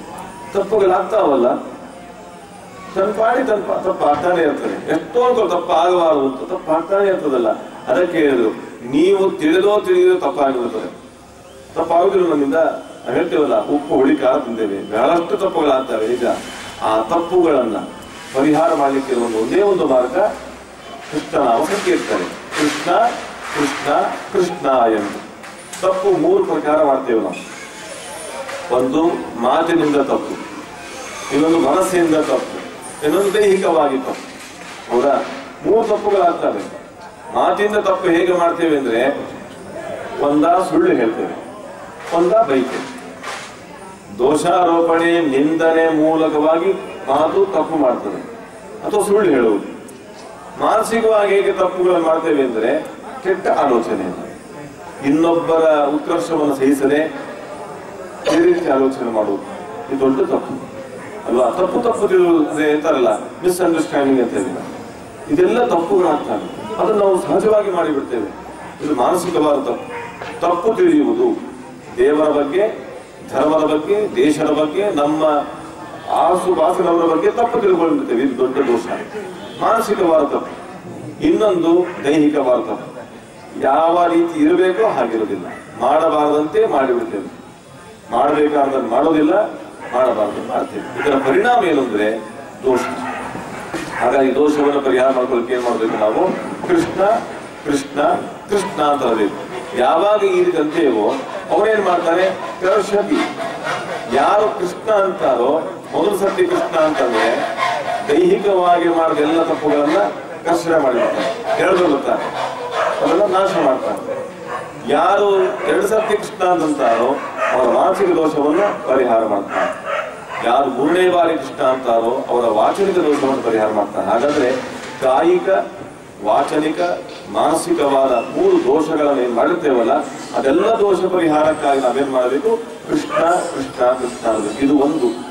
ಇನ್ನೊಂದಿದೆ, ಇದು ನೋಡ್ಲಿಕ್ಕೆ ಕಾಣ್ತಾ ಇದೆ, ಇನ್ನು ಕೆಲವು ಕಾಣೋದಿಲ್ಲ, ಅದು ನಡೀತಾನೆ ಇರ್ತದೆ. ಅದನ್ನ ಆದಿಭೌತಿಕ, ಆಧ್ಯಾತ್ಮಿಕ, ಆದಿದೈವಿಕ ಅಂತ ಹೇಳ್ತೇವೆ. 3 ತಾಪಗಳಿದೆಯಲ್ಲ, ಅದರಲ್ಲಿ ತಾಪತ್ರಯ ಅಂತ ಇದೆ. ತಾಪತ್ರಯ ಅಂದ್ರೆ ಏನು? 3 ರೀತಿಯ ತಾಪಗಳು ನಮಗೆ ಕಣ್ಣಿಗೆ ಕಾಣೋದಿಲ್ಲ, ಅನುಭವಕ್ಕೆ ಮಾತ್ರ ಬರ್ತಾ ಇರ್ತದೆ. ಬಹಳ ಸಮಸ್ಯೆ ಇದೆ. ಒಂದು ಭೌತಿಕ ತಾಪ, ಇನ್ನೊಂದು ಬೌದ್ಧಿಕ ತಾಪ, ಒಂದು ದೈವಿಕ ತಾಪ, ಒಂದು ಆಧ್ಯಾತ್ಮಿಕ ತಾಪ. 3 ತಾಪಗಳನ್ನು ಪರಿಹಾರ ಮಾಡ್ಕೊಂಡು ಗೊತ್ತಾಗ್ತಿಲ್ಲ ನಮಗೆ. ಅದಕ್ಕಂತಾರೆ ಕೃಷ್ಣ ಕೃಷ್ಣ ಕೃಷ್ಣ ಎಂದು. 3 ಬಾರಿ ನೆನೆಯಿರು. ಎಷ್ಟು ಸುಲಭ. ಪುರಂದರದಾಸ್ ಹೇಳ್ತಾರಲ್ಲ, ಕೃಷ್ಣ ಎಂದರೆ ಕಷ್ಟ ಒಂದಿಷ್ಟಿಲ್ಲ, ಕೃಷ್ಣ ಎನ್ನಬಾರದೆ. ದೇವರು ಸುಲಭವಾದ ನಾಲಿಗೆ ಕೊಟ್ಟಿದ್ದಾನೆ, ಸುಲಭವಾಗಿ ಹೇಳ್ಬೋದು. ಕೃಷ್ಣ ಅಂದ್ರೆ ಸಾಕು, ಕಷ್ಟ ಪರಿಹಾರ ಆಗುತ್ತೆ. ನಮಗೆ ಅಷ್ಟು ಬಾರಿ ಹೇಳಿಕೆ ಕಷ್ಟ ಆಗುತ್ತೆ. 1 ಬಾರಿ ಕೃಷ್ಣ ಅನ್ನೋದೇ ಕಷ್ಟ ನಮಗೆ. ಯಾಕೆ? ಅದು ಸುಲಭದಲ್ಲಿ ಬರೋದಿಲ್ಲ. ಒಂದು ಮಾತನ್ನ ಅವಧೂತರು ಮಾದ್ನೂರು ಸ್ವಾಮಿಗಳು ಇದ್ದಾರೆ, ಅವರು ಹೇಳ್ತಾರೆ, ಬಾಯಿಂದ ನಮ್ಮ ಕಂಠದಿಂದ ಕೃಷ್ಣ, ರಾಮ, ಗೋವಿಂದ ಈ ರೀತಿಯಾದ ನಾಮ ಸಂಕೀರ್ತನ ಬರಬೇಕಾದ್ರೆ ಸುಲಭದಲ್ಲಿ ಬರೋದಿಲ್ಲಂತೆ. ಬಹಳ ಪುಣ್ಯ ಬೇಕಂತ. ಎಷ್ಟು ಪುಣ್ಯ ಬೇಕು ಅಂತಂದ್ರೆ ಬಹಳ ಜನ್ಮಗಳ ಸಾಧನೆ ಇದೆ. 1 ವರ್ಷ, 2 ವರ್ಷ, 3 ವರ್ಷ ಅಲ್ಲ, ಬಹಳ ಜನ್ಮಗಳ ಸಾಧನೆ ಬೇಕಂತೆ. ಎಷ್ಟು ಜನ್ಮಗಳು ಅಂದ್ರೆ 100 ಜನ್ಮಗಳು ಅಂತ. 100 ಜನ್ಮದಲ್ಲಿ ಹೀಗೆ ಹುಟ್ಟಿದ ಗ್ಯಾರಂಟಿ ಇದೆಯಾ ನಮಗೆ? ಗೊತ್ತಿಲ್ಲ. ಈಗಿನ ಮನುಷ್ಯರಾಗಿ ಹುಟ್ಟಿ ಬಂದಿದ್ದೇವೆ ನಿಜ. ಯಾವಾಗ ಮನುಷ್ಯನ ಕಲ್ಪನೆ ಇಲ್ಲ ನಮಗೆ. ಹಿಂದೆ ಏನಾಗಿದ್ದೇವೆ ಗೊತ್ತಿಲ್ಲ, ಮುಂದೆ ಏನಾಗ್ತೇವೋ ಗೊತ್ತಿಲ್ಲ. ಅವರಂತಾರೆ 100 ಮನುಷ್ಯ ಜನ್ಮದಲ್ಲಿ ಭಾಗವತ ಹೇಳುವ ಪ್ರಕಾರ ಧರ್ಮಗಳಿರ್ತೇವೆ. ನಮ್ಮ ಆಟಿಟ್ಯೂಡ್, ನಮ್ಮ ಪ್ರವೃತ್ತಿ ಹೇಗಿರಬೇಕು ಅಂತ ಅದನ್ನು ಸರಿಯಾಗಿ ಇಟ್ಟುಕೊಂಡಿದ್ರೆ ಅದರ ಪರಿಣಾಮವಾಗಿ ಒಂದು ಒಳ್ಳೆಯ ಮಹಾಫಲ ಸಿಗುತ್ತಂತೆ. ಅದು ಏನು ಅಂದ್ರೆ ದೊಡ್ಡ ಜ್ಞಾನಿಗಳ ಪಾರಧೂಳಿನ ತಿಳಿಸುವಂತಹದ್ದು. ದೊಡ್ಡ ಜ್ಞಾನಿಗಳಿದ್ರೆ ಪುಸ್ತಕ ಓದುವವರಲ್ಲ, ಪ್ರವಚನ ಮಾಡುವವರಲ್ಲ, ದೇವರನ್ನ ಕಂಡಂತಹ ಜ್ಞಾನಿಗಳು, ಅವಧೂತರು ಅಂತ ಕರೀತಾರೆ. ಇವತ್ತೆಲ್ಲರೂ ಅವಧೂತರು ಹೆಸರಿರ್ತಾರೆ, ಅವರು ನಂಬಾರದು. ನಾವು ಭಗವಂತನನ್ನ ಕಂಡವರು, ಭಗವಂತನ ಸಾಕ್ಷಾತ್ಕರಿಸಿಕೊಂಡಂತಹ ಜ್ಞಾನಿಗಳಿದ್ದಾರೆ. ಅವರ ಪಾರಧೂಳಿಯನ್ನ ತಲೆ ಮೇಲೆ ಧರಿಸುವಂತಹ ಯೋಗ ಸಿಗುತ್ತೆ. ಆ ಪುಣ್ಯ ಯಾರಿಗೆ ಇರುತ್ತೋ ಅವರ ಬಾಯಿಂದ ಮಾತ್ರ ನಾವು ಸಂಕೀರ್ತನೆ ಬರುತ್ತೆ. ಇಲ್ಲವಾದ್ರೆ ನೀವು ಜಪ್ಪಯ್ಯ ಅಂದ್ರೂ ಬರೋದಿಲ್ಲ. ಇದು ಖಚಿತವಾಗಿ ಹೇಳುವಂತಹದ್ದು. ನೀವೆಲ್ಲ ಸೇರಿ ಭಜನೆ ಮಾಡ್ತಾ ಇರ್ತೀರಿ, ನೀವು ಭಜನೆ ಮಾಡ್ತಾ ಇರ್ತೀರಿ, ನಾವು ಸಂಕೀರ್ತನೆ ಮಾಡ್ತಾ ಇರ್ತೀರಿ, ಮನೆಯಲ್ಲೋ ಮಠದಲ್ಲೋ ದೇವಸ್ಥಾನದಲ್ಲೋ ಎಲ್ಲ ಮಾಡ್ತಾ ಇರ್ತೀರಿ. ನಿಮ್ ಜೊತೆಗೆ ಇರ್ತಾರೆ, ಬಾಯಿ ಮುಚ್ಚಿ ಕೂತಿರ್ತಾರೆ. ಅವ್ರಿಗೆ ಬರಲ್ಲ ಅನ್ನಲ್ಲ, ಸುಲಭ ನಾಮ ಇರುತ್ತೆ. ನಾರಾಯಣ, ಕೃಷ್ಣ, ಗೋವಿಂದ, ಭಗವಂತನ ನಾವು ಸಂಕೀರ್ತನೆ ಸುಲಭವಾಗಿರುತ್ತೆ. ರಾಮ ಅಲ್ಲಿ ಕಷ್ಟ ಇರುತ್ತಾ? ಇರುವುದಿಲ್ಲ. ಅದು ಬಾಯಿಂದ ಬರಲ್ಲ. ಯಾರಿಗೂ ಅಲ್ಲ, ನನಗೆ ಬರುವುದಿಲ್ಲ. ಯಾಕೆ ಬರುವುದಿಲ್ಲ ಅಂದ್ರೆ ಪುಣ್ಯ ಇರೋದಿಲ್ಲ. ಪುಣ್ಯ ಇದ್ರೆ ಮಾತ್ರ ಬರುತ್ತೆ. ಯಾರ ಬಾಯಲ್ಲಿ ನಾವು ಸಂಕೀರ್ತನೆ ಬರುತ್ತೋ ಅವರು ಪುಣ್ಯಾತ್ಮರು ಅಂತ ಅರ್ಥ. ಒಂದು ಜನ್ಮದ ಪುಣ್ಯ ಅಲ್ಲ, 100 ಜನ್ಮದ ಪುಣ್ಯ. ಈ ಕಂಠದಿಂದ ಏನೇನೋ ಶುದ್ಧ ಬರುತ್ತಲ್ಲ. ಬೋಧನರು ಹೇಳ್ತಾರೆ, ಪಂಚಾಕ್ಷರಕು ಕಾಲಿ ಕಾಯಂಬು ಕಾಯಮೇ ಪವನ ಗುಂಬಿತ ಜನ್ಮ ಭಕ್ತಿಗಾಕ ವೈಕುಂಠ ಬೊಗಡನಿ ವಕ್ರಂಬು ವಕ್ರಮೇ. ಅವ್ರು ಹೇಳ್ತಾರೆ, ನಿನ್ನ ಬಾಯಿ, ನಿನ್ನ ಕಂಠ ಸಾರ್ಥಕ ಆಗಬೇಕಾದ್ರೆ ದೇವರನ್ನು ಹೊಗಳು. ವೈಕುಂಠನಲ್ಲ, ವೈಕುಂಠಾಧಿಪತಿಯ ಭಗವಂತನ ಹೊಗಳದೇ ಇದ್ರೆ ವಕ್ರಂಬು ವಕ್ರಮೇ, ಅದು ಬಾಯಿ. ಅದು ಢಮ್ ಢಮ್ ಢಮ್ ಶಬ್ದ ಮಾಡಿ ವ್ಯರ್ಥವಾದಂತಹ ಧ್ವನಿ. ಹಾಗಾದ್ರೆ ನಮ್ಮ ಧ್ವನಿ ಸಾರ್ಥಕ ಆಗಬೇಕಾದ್ರೆ ಏನ್ ಮಾಡ್ಬೇಕು? ನಾವು ದೇವರನ್ನು ಕೊಂಡಾಡಬೇಕು. ದೇವರನ್ನು ಕೊಂಡಾಡಬೇಕು. ದೇವರಿಗೆ ಸಂಬಂಧಪಟ್ಟ ದೇಶವನ್ನು ಕೊಂಡಾಡಬೇಕು. ಆ ದೇಶವನ್ನು ಉಳಿಸುವ ಧರ್ಮವನ್ನು ಕೊಂಡಾಡಬೇಕು ನಾವು. ಆಗ ನಮ್ಮ ಬಾಯಿ ಸಾರ್ಥಕವಾಗುತ್ತೆ. ಹಾಗಾಗಿ ದೇವರನ್ನ ಕೊಂಡಾಡಲಿಕ್ಕೆ ಬಾಯಿದ್ದಾಗ ನಾವು ಸಂಕೀರ್ತನೆ ಮಾಡಲಿಕ್ಕೆ ಪ್ರಯತ್ನ ಮಾಡಬೇಕು. ಅನೇಕ ಬಾರಿ ಮಾಡ್ಲಿಕ್ಕಾಗಲ್ಲ, ಅನೇಕ ನಾವು ಹೇಳಲಿಕ್ಕಾಗಲ್ಲ. ಒಂದು ಸಾಕು, ಕೃಷ್ಣ ನಾಮ ಸಂಕೀರ್ತನೆ. ಒಂದು ಮಾತು ಹೇಳಬೇಕು, ಕೃತಯುಗದಲ್ಲಿ ಧ್ಯಾನ ಮಾಡಿದ್ರೆ ಮಾತ್ರ ದೇವರು ಪ್ರತ್ಯಕ್ಷ ಆಗ್ತಾ ಇದ್ದ. ಧ್ಯಾನ ಮಾಡಿದ್ರೆ ಮಾತ್ರ. ಈಗ ಧ್ಯಾನ ಮಾಡ್ಲಿಕ್ಕಾಗುತ್ತಾ? ಮಾಡ್ಬೋದು. ಈಗ ಬೇಕಾದಷ್ಟು ಸೆಂಟರ್ಸ್ ಬಂದಿದ್ದಾವೆ, ಯೋಗ ಸ್ಟಡಿ ಸೆಂಟರ್ ಬಂದಿದ್ದಾವೆ, ಧ್ಯಾನ ಕೇಂದ್ರ ಬಂದಿದ್ದಾವೆ, ಏನ್ ಬೇಕಾದಷ್ಟು ಬಂದ್ಬಿಟ್ಟಿದೆ. ಬಂದಿದ್ದು ನಿಜ, ಫೀಸ್ ಕಟ್ತೇವೆ. ಧ್ಯಾನ ಮಾಡ್ಲಿಕ್ಕೆ ಕೂತ್ರೆ ದೇವರ ಧ್ಯಾನ ಆಗುತ್ತಾ? ಖಂಡಿತ ಸಾಧ್ಯ ಇಲ್ಲ. ಅವ್ರು ನಮ್ಮನ್ನು ಮಿಸ್ಗೈಡ್ ಮಾಡಿರ್ತಾರೆ, ಅಥವಾ ನಾವು ನಿದ್ದೆ ಮಾಡ್ತಾ ಇರ್ತೀವಿ. ಎರಡರೂ ಒಂದಾಗಿರ್ತದೆ. ಯಾಕೆಂದ್ರೆ ಧ್ಯಾನ ಮಾಡಬೇಕಾದ್ರೆ ನಿಶ್ಚಿತವಾದ ಜ್ಞಾನ ಬರಬೇಕು. ಈಗ ಯಾವುದನ್ನ ಧ್ಯಾನ ಅಂದ್ರೆ ಏನು? ಅಖಂಡವಾದ ಸ್ಮರಣೆ. ಈಗ ಒಳಗೆ ಕೃಷ್ಣದೇವರು ನೋಡಿ ಬರ್ತೀವಿ ಅಲ್ವಾ? ಒಳಗಿರುವ ಕೃಷ್ಣ ರೂಪವನ್ನೇ ಮನಸ್ಸಲ್ಲಿ ಧ್ಯಾನ ಮಾಡುವುದು, ನೆನೆಸುವುದು. ಧ್ಯಾನ ಅಂದ್ರೆ ಸ್ಮರಣಿಕೆ, ನೆನೆಸುವುದು, ನಿರಂತರ ಸ್ಮರಣೆ ಮಾಡುವುದು. ಹೇಗೆ? ಬಿಟ್ಟು ಬಿಟ್ಟಲ್ಲ, ಅಖಂಡವಾದ ಸ್ಮರಣೆ ಅಂತಾರೆ. ವಿಜಯದಾಸ್ ಹೇಳ್ತಾರಲ್ಲ, ರುದ್ರದೇವರನ್ನ ಪ್ರಾರ್ಥನೆ ಮಾಡುವಾಗ ತೈಲಧಾರೆಯಂತೆ ಮನಸ್ಸು ಕೊಡು ಹರಿಯಲ್ಲಿ ಶಂಭೋ. ಮನಸ್ಸು ಏನಾಗಬೇಕು? ತೈಲಧಾರೆಯಂತೆ ಇರಬೇಕಂತೆ. ತೈಲವನ್ನು ಹಾಕಿದ್ರೆ, ಎಣ್ಣೆ ಹಾಕಿದ್ರೆ ಹೇಗಿರುತ್ತೆ? ಏಕಪ್ರಕಾರವಾಗಿರುತ್ತೆ. ಎಲ್ಲರೂ ವಿಚಿತ್ರ ಬರುತ್ತಾ? ಕಾರ್ಪೊರೇಷನ್ ವಾಟರ್ ಹತ್ರ ಬರ್ತಾ ಇರ್ತದ? ಇಲ್ಲ, ಬಿಟ್ಟು ಬಿಟ್ಟು ಬರೋದಿಲ್ಲ, ನಿರಂತರವಾಗಿ ಬರ್ತಾ ಇರುತ್ತೆ. ಆ ರೀತಿ ಇರ್ಬೇಕಂದ್ರೆ ಏನು? ದೇವರ ಸ್ಮರಣೆ. ನಾನು ನೋಡ್ತಾ ಇದ್ರೆ ಕೃಷ್ಣದೇವರನ್ನೇ ನೋಡ್ತಿರ್ಬೇಕು. ನಾನು ನೋಡ್ತಿರ್ಬೇಕಾದ್ರೆ ಬೇರೇನೂ ಬರಬಾರ್ದು. ನಾನು ಕೃಷ್ಣ ನೋಡ್ಲಿಕ್ಕಂತ ಹೊರಟ್ರೆ ಇನ್ನೇನೋ ಬರ್ತದೆ. ಕೃಷ್ಣ ಅನ್ಕೊಳ್ಳಿ ಫ್ರೆಂಡ್ ಬಂದ್ಬಿಡ್ತಾನೆ, ಕೃಷ್ಣ ಅನ್ಕೊಳ್ಳಿ ಇನ್ನೇನೋ ಬರುತ್ತೆ, ಚಿತ್ರ ಬರುತ್ತೆ, ಏನೇನೋ ಬರುತ್ತೆ. ಅದು ಬರಬಾರದು. ಅದಕ್ಕೆ ಧ್ಯಾನ ಅಂತ ಕರೆಯೋದಿಲ್ಲ. ನಾನು ಒಂದನ್ನ ನೋಡ್ಬೇಕು ಅಂತ ಮನಸ್ಸಲ್ಲಿ ನೋಡ್ಬೇಕು ಅಂತ ಹೊರಟ್ರೆ, ಮನಸ್ಸಿಂದ ನೋಡ್ಬೇಕು ಅಂತ ಹೊರಟ್ರೆ ಅದೇ ಬರಬೇಕು. ತಿರುಪತಿ ವೆಂಕಟರಮಣ ನೋಡ್ಬೇಕು ಅಂದ್ರೆ ಅವನೇ ಬರಬೇಕು. ಇಲ್ಲ, ನಾನು ಈಗ ನೋಡುವಾಗ ವೆಂಕಟರಮಣ ಬರ್ತಾರೆ, ಜೈವಿಜಯರು ಬರ್ತಾರೆ, ಗರ್ಭಗುಡಿ ಬರುತ್ತೆ, ಪದಂಡಿ ಬರುತ್ತೆ, ಅದು ಬರುತ್ತೆ, ಅದೆಲ್ಲ ಧ್ಯಾನ ಆಗೋದಿಲ್ಲ. ಅವನೇ ಬರಬೇಕು. ಬರುತ್ತಾ? ಕಷ್ಟ. ಯಾಕೆ ಗೊತ್ತಾ? ನಮ್ಮ ಮನಸ್ಸು ಗೋತಿ ಅಂತೆ, ತುಂಬಾ ಚಂಚಲ. ಒಂದು ಕ್ಷಣ ಇಲ್ಲಿದ್ರೆ ಮತ್ತೊಂದು ಕ್ಷಣಕ್ಕೆ ಅಲ್ಲಿಗೆ ಹೋಗ್ಬಿಟ್ಟಿರ್ತದೆ. ನಾವು ಜಪ ಕೊಡ್ತೀವಲ್ಲ ನಿತ್ಯದಲ್ಲಿ, 10 ಬಾರಿ ಗಾಯತ್ರಿ ಮಾಡುತ್ತಾರೆ ನಮಗೆ. ಎಷ್ಟು ಬಾರಿ? 10 ಬಾರಿ. ಆದ್ರೂ ಮಾಡಬೇಕು. ಆಗ್ಲಿ 100 ಮಾಡಬೇಕು. ನಾವು ಎಷ್ಟಕ್ಕೆ ಬಂದಿದ್ದೇವೆ? ಮಿನಿಮಮ್ 10, ಅದಕ್ಕಿಂತ ಕಡಿಮೆ ಮಾಡುವ ಹಾಗಿಲ್ಲ. 10 ಬಾರಿ ಜಪ ಮಾಡುವಾಗ ಮನಸ್ಸು ಎಲ್ಲಿರ್ಬೇಕು ಹೇಳಿ? ಸೂರ್ಯಮಂಡಲದ ಸೂರ್ಯದೇವರು, ಸಪ್ತಾಶ್ವರಥ ವಾಹನ ಸೂರ್ಯದೇವರು, ಅವರ ಒಳಗೆ ಮುಖ್ಯ ಪ್ರಾಣದೇವರು ಆಂಜನೇಯ ಸ್ವಾಮಿ, ಅವರ ಒಳಗೆ ನಾರಾಯಣ, ಸೂರ್ಯನಾರಾಯಣ ಇದ್ದಾನೆ. ಚಿಂತನೆ ಮಾಡಿ ಆ ರೂಪವನ್ನೇ ನೆನೆಸುವುದು. ಶಂಖಚಕ್ರ ಗದಾ ಪದ್ಮನಾರಿಯಾದ ನಾರಾಯಣನನ್ನೇ ಯೋಚನೆ ಮಾಡ್ತೀವಿ. ಬೇರೆ ಯೋಚನೆ ಬರಬಾರದು ನಮಗೆ. 10 ಬಾರಿ ಜಪ ಮಾಡುವಂತಾನೆ. ನಾನು 10 ಸರ್ತಿ ಹೀಗನ್ನುವಾಗ 1000 ಸರ್ತಿ ಜಗತ್ತಿಗೆ ಹೋಗಬಿಡುತ್ತಾರೆ ನಮ್ಮ ಮನಸ್ಸು. ಜಪ ಆಗಲ್ಲ, ನೋಡ್ಲಿಕ್ಕೆ ಜಪ ಭಾರಿ ಜಪ ಮಾಡ್ತಿದ್ದಾರೆ ಅಂತ ಹೇಳ್ಬೋದು. ಆದರೆ ಮನಸ್ಸು ಎಷ್ಟು, ಯಾಕೆ ಗೊತ್ತಾ? ಸಂಸ್ಕಾರ, ಅದಕ್ಕೆ ಕೆಟ್ಟ ಸಂಸ್ಕಾರ ಇದೆ. ಇದು ಒಂದು ಸತಿ ಸಂಸ್ಕಾರ ಅಲ್ಲ. ಎಷ್ಟು ಟಿವಿ ನೋಡುತ್ತೇವೆ, ಎಷ್ಟು ಪೇಪರ್ ನೋಡುತ್ತೇವೆ, ಎಷ್ಟು ಮಾತು ಕೇಳುತ್ತೇವೆ, ಎಷ್ಟು ಪದಾರ್ಥ ತಿಂದಿರ್ತೇವೆ. ಒಂದು ಜನ್ಮದ್ದಲ್ಲ, ಅನೇಕ ಜನ್ಮ ಸಂಸ್ಕಾರ ಕೂತ್ಬಿಟ್ಟಿರ್ತದೆ. ಆ ಸಂಸ್ಕಾರದಿಂದ ಕಣ್ಣು ಮುಚ್ಚಿದಾಗ ಏನೇನು ನೆನಪು ಬರುತ್ತೆ. ಅದಕ್ಕೆ ಅವರಂತ ಹಾಗಾಗಬಾರ್ದು. ಧ್ಯಾನ ಮಾಡ್ಲಿಕ್ಕೆ ಹೊರಟ್ರೆ ನಿಶ್ಚಿತವಾದ ಧ್ಯಾನ ಇರಬೇಕು. ಇದು ಹೀಗೆ ಕನ್ಫರ್ಮ್ ಫಿಕ್ಸ್ ಆಗಿರ್ಬೇಕು. ನಾವು ಮನಸ್ಸನ್ನ ಕೇಂದ್ರೀಕೃತ ಮಾಡ್ಕೊಂಡಿರ್ಬೇಕಂತೆ. ಆ ರೀತಿ ಮಾಡುವ ಧ್ಯಾನ ಈಗ ಸಾಧ್ಯ ಇಲ್ಲ. ಯಾಕೆ ಗೊತ್ತಾ? ನಾವು ತಿನ್ನುವ ಪದಾರ್ಥ ಸರಿ ಇಲ್ಲ, ತಿನ್ನುವಾಗ ಸರಿ ತಿಂದಿರೋದಿಲ್ಲ. ಯಾಕೆ ಗೊತ್ತೇನು? ಮೊದಲೆದ್ದು ಅದನ್ನು ದೇವರಿಗೆ ಸಮರ್ಪಣೆ ಮಾಡಬೇಕು. ಎರಡನೇದ್ದು ದೇವರ ಪ್ರಸಾದವನ್ನು ತಗೊಳ್ಳುವಾಗ ಇದು ದೇವರ ಪ್ರಸಾದ ಕಾನ್ಸೆಪ್ಟ್ ಇರಬೇಕು. ಇದು ದೇವರ ಪ್ರಸಾದ ಅಂತ. ದೇವರ ಪ್ರಸಾದ ಗೊತ್ತಿದ್ದು ತಿನ್ನುವಾಗ ಟಿವಿ ನೋಡ್ತಿರ್ಬಾರ್ದು. ಯಾಕೆ ಹೇಳ್ತಿದ್ದೇನೆ ಅಂದ್ರೆ, ಮನಸ್ಸಿನ ವಿಕಾರಗಳಾಗದೆ ಪದಾರ್ಥದಿಂದ, ಮನಸ್ಸಲ್ಲಿ ಪರಿಣಾಮ ಆಗುವುದೇ ವಿಕಾರದಿಂದ, ಪದಾರ್ಥದಿಂದ. ಅದಕ್ಕೆ ನೋಡುತ್ತಾ ತಿನ್ನಬಾರದು, ಕೇಳ್ತಾ ತಿನ್ನಬಾರದು. ತಿನ್ನುವುದು ನೋಡುವುದು ಒಟ್ಟೊಟ್ಟಿಗೆ ಆಗಬಾರ್ದು. ಅನಡಂ ತಿನ್ನಂ ಏಕ ಪ್ರಕಾರ ಆಗಬಾರ್ದು. ಅದು ಒಂದು ಭಾವದಲ್ಲಿರ್ಬೇಕಂತ, ಶುದ್ಧಿಯಾಗಿರ್ಬೇಕು. ಇವತ್ತು ನಮ್ಮ ಪರಿಸ್ಥಿತಿ ಹಾಗಿಲ್ಲ. ಹೀಗಾಗಿ ಏಕಾಗ್ರತೆ ಸಂಪಾದನೆ ಆಗ್ತಾ ಇಲ್ಲ, ಬಹಳ ಕಷ್ಟ ಆಗ್ತಾ ಇದೆ. ಹಾಗಾದ್ರೆ ಧ್ಯಾನದಿಂದ ಸಾಧ್ಯ ಇಲ್ಲ. ಹೋಗಲಿ, ಹೋಮ ಹವನ ಮಾಡೋಣ, ಸುಲಭ ಆಗುತ್ತೆ. ಒಂದು ಹೋಮ ಮಾಡಿಬಿಟ್ರೆ ಮುಗಿದು ಪ್ರಾಯಶ್ಚಿತ್ತ. ಹೌದು, ಧ್ಯಾನದಿಂದ ಸಾಧ್ಯ ಆಗಿದೆ ಇದ್ರೆ ಹೋಮದಿಂದ ಮಾಡೋಣವಿದ್ರೆ ಅದು ತ್ರೇತಾಯುಗಕ್ಕೆ ಹೇಳಿದ್ರು. ಧ್ಯಾನ ಕೃತಯುಗದಲ್ಲಿ, ಧ್ಯಾನಕ್ಕೆ ಕೂತ್ರೆ ದೇವರು ಪ್ರತ್ಯಕ್ಷ ಆಗ್ತಿದ್ದ ಅಂತ ಹಿಂದೆ ಕೃತಯುಗದಲ್ಲಿ. ದೇವರು ಹಾಗೆ ಬಂದ್ಬಿಡ್ತಿದ್ದ, ಪ್ರತ್ಯಕ್ಷ ಬರ್ತಿದ್ದ. ತ್ರೇತಾಯುಗಕ್ಕಾಗುವಾಗ ಸ್ವಲ್ಪ ಬದಲಾವಣೆ ಆಯಿತು. ಹೋಮ ಮಾಡಿದ್ರೆ ಪ್ರತ್ಯಕ್ಷ ಬರ್ತಿದ್ದ ದೇವರು. ಎದ್ದ ಪುರುಷ ಪ್ರತ್ಯಕ್ಷವಾಗಿ ಬಂದ್ಬಿಡ್ತಿದ್ದ. ಈಗ ಸಾಧ್ಯ ಇದೆಯಾ? ಹೋಮಕ್ಕೆ ಎಷ್ಟು ಶಿಸ್ತುಗಳು, ನಿಯಮಗಳು, ಪದಾರ್ಥ ಶುದ್ಧಿ ಬೇಕು ಅಂತ ಇದೆ ಅಲ್ವಾ? ತುಂಬಾ ಶುದ್ಧ ಬೇಕು ಅಂತ ಇದೆ. ಸಾಧ್ಯ ಆಗೋದಿಲ್ಲ. ಧ್ಯಾನ ಆಗೋದಿಲ್ಲ, ಅದು ಕೃತಯುಗದಲ್ಲಿ. ಹೋಮ ಆಗುವುದಿಲ್ಲ, ತ್ರೇತ ಆಗುವುದಿಲ್ಲ. ದ್ವಾಪರ ಯುಗಕ್ಕೆ ಬಂದಾಗ ಪೂಜೆ ಅಂತ ಕೊಟ್ಟು ನಿಮಗೆ ಕಾನ್ಸಂಟ್ರೇಷನ್ ಮಾಡಲಿಕ್ಕೆ ಒಂದು ಕೇಂದ್ರ ಕೊಡ್ತೇವೆ, ವಿಗ್ರಹ ಕೊಡ್ತೇವೆ.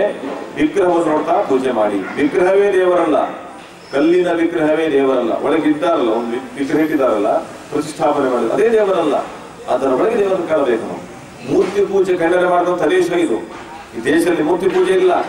ಮತ್ತೇನ್ ಮಾಡ್ಬೇಕು? ಮೂರ್ತಿಯೊಳಗೆ ದೇವರನ್ನು ಕಾಣಬೇಕು ಅಂತ. ನಾವು ಯಾರು ನೋಡ್ತಾ ಅಲ್ಲಿ ದೇವರನ್ನು ಕಾಣಬೇಕು ಅಂತ ಇರೋದು. ಹಾಗಾಗಿ ವಿಗ್ರಹದ ಒಳಗೆ ದೇವರನ್ನು ಕಾಣಬೇಕು ಅಂದ್ರೆ ಒಂದು ವಿಗ್ರಹ ಬೇಕಲ್ಲ. ಅದಕ್ಕೆ ಹೇಳಿದ್ರು, ನೀನು ಸ್ನಾನ ಮಾಡಿ ಶುದ್ಧನಾಗಿ ಕುಳಿತುಕೊಂಡು ಆ ವಿಗ್ರಹವನ್ನು ನೋಡ್ತಾ ಅದರ ಒಳಗೆ ಹಾಗೆ ಇದ್ದಾನೆ, ಸಚ್ಚಿದಾನಂದನಾದ ದೇವರಿಂದ ಚಿಂತನೆ ಮಾಡಬೇಕು ಅಂತ. ಅದು ಮಾಡ್ಲಿಕ್ಕಾಗತ್ತಾ ಈ ಕಲಿಯುಗದಲ್ಲಿ? ಪೂಜೆಗೆ ದೊಡ್ಡ ಎಷ್ಟು ನಿಯಮಗಳಿದೆ ಗೊತ್ತಾ? ಪುಷ್ಪ ಹೇಗೆ ತರಬೇಕು, ನೀರು ಹೇಗೆ ತರಬೇಕು, ಗಂಧ ಹೇಗೆ ತರಬೇಕು, ಎಲ್ಲ ನಿಯಮಗಳಿದೆ. ಹನುಮಂತ ದೇವರು ಗಂಧನಾದರ ಪರ್ವತ ತಂದ್ರು. ನಿಮಗೆಲ್ಲ ಗೊತ್ತಿದೆ ರಾಮಾಯಣ ಕಥೆಯಲ್ಲಿ ಇಲ್ವಾ?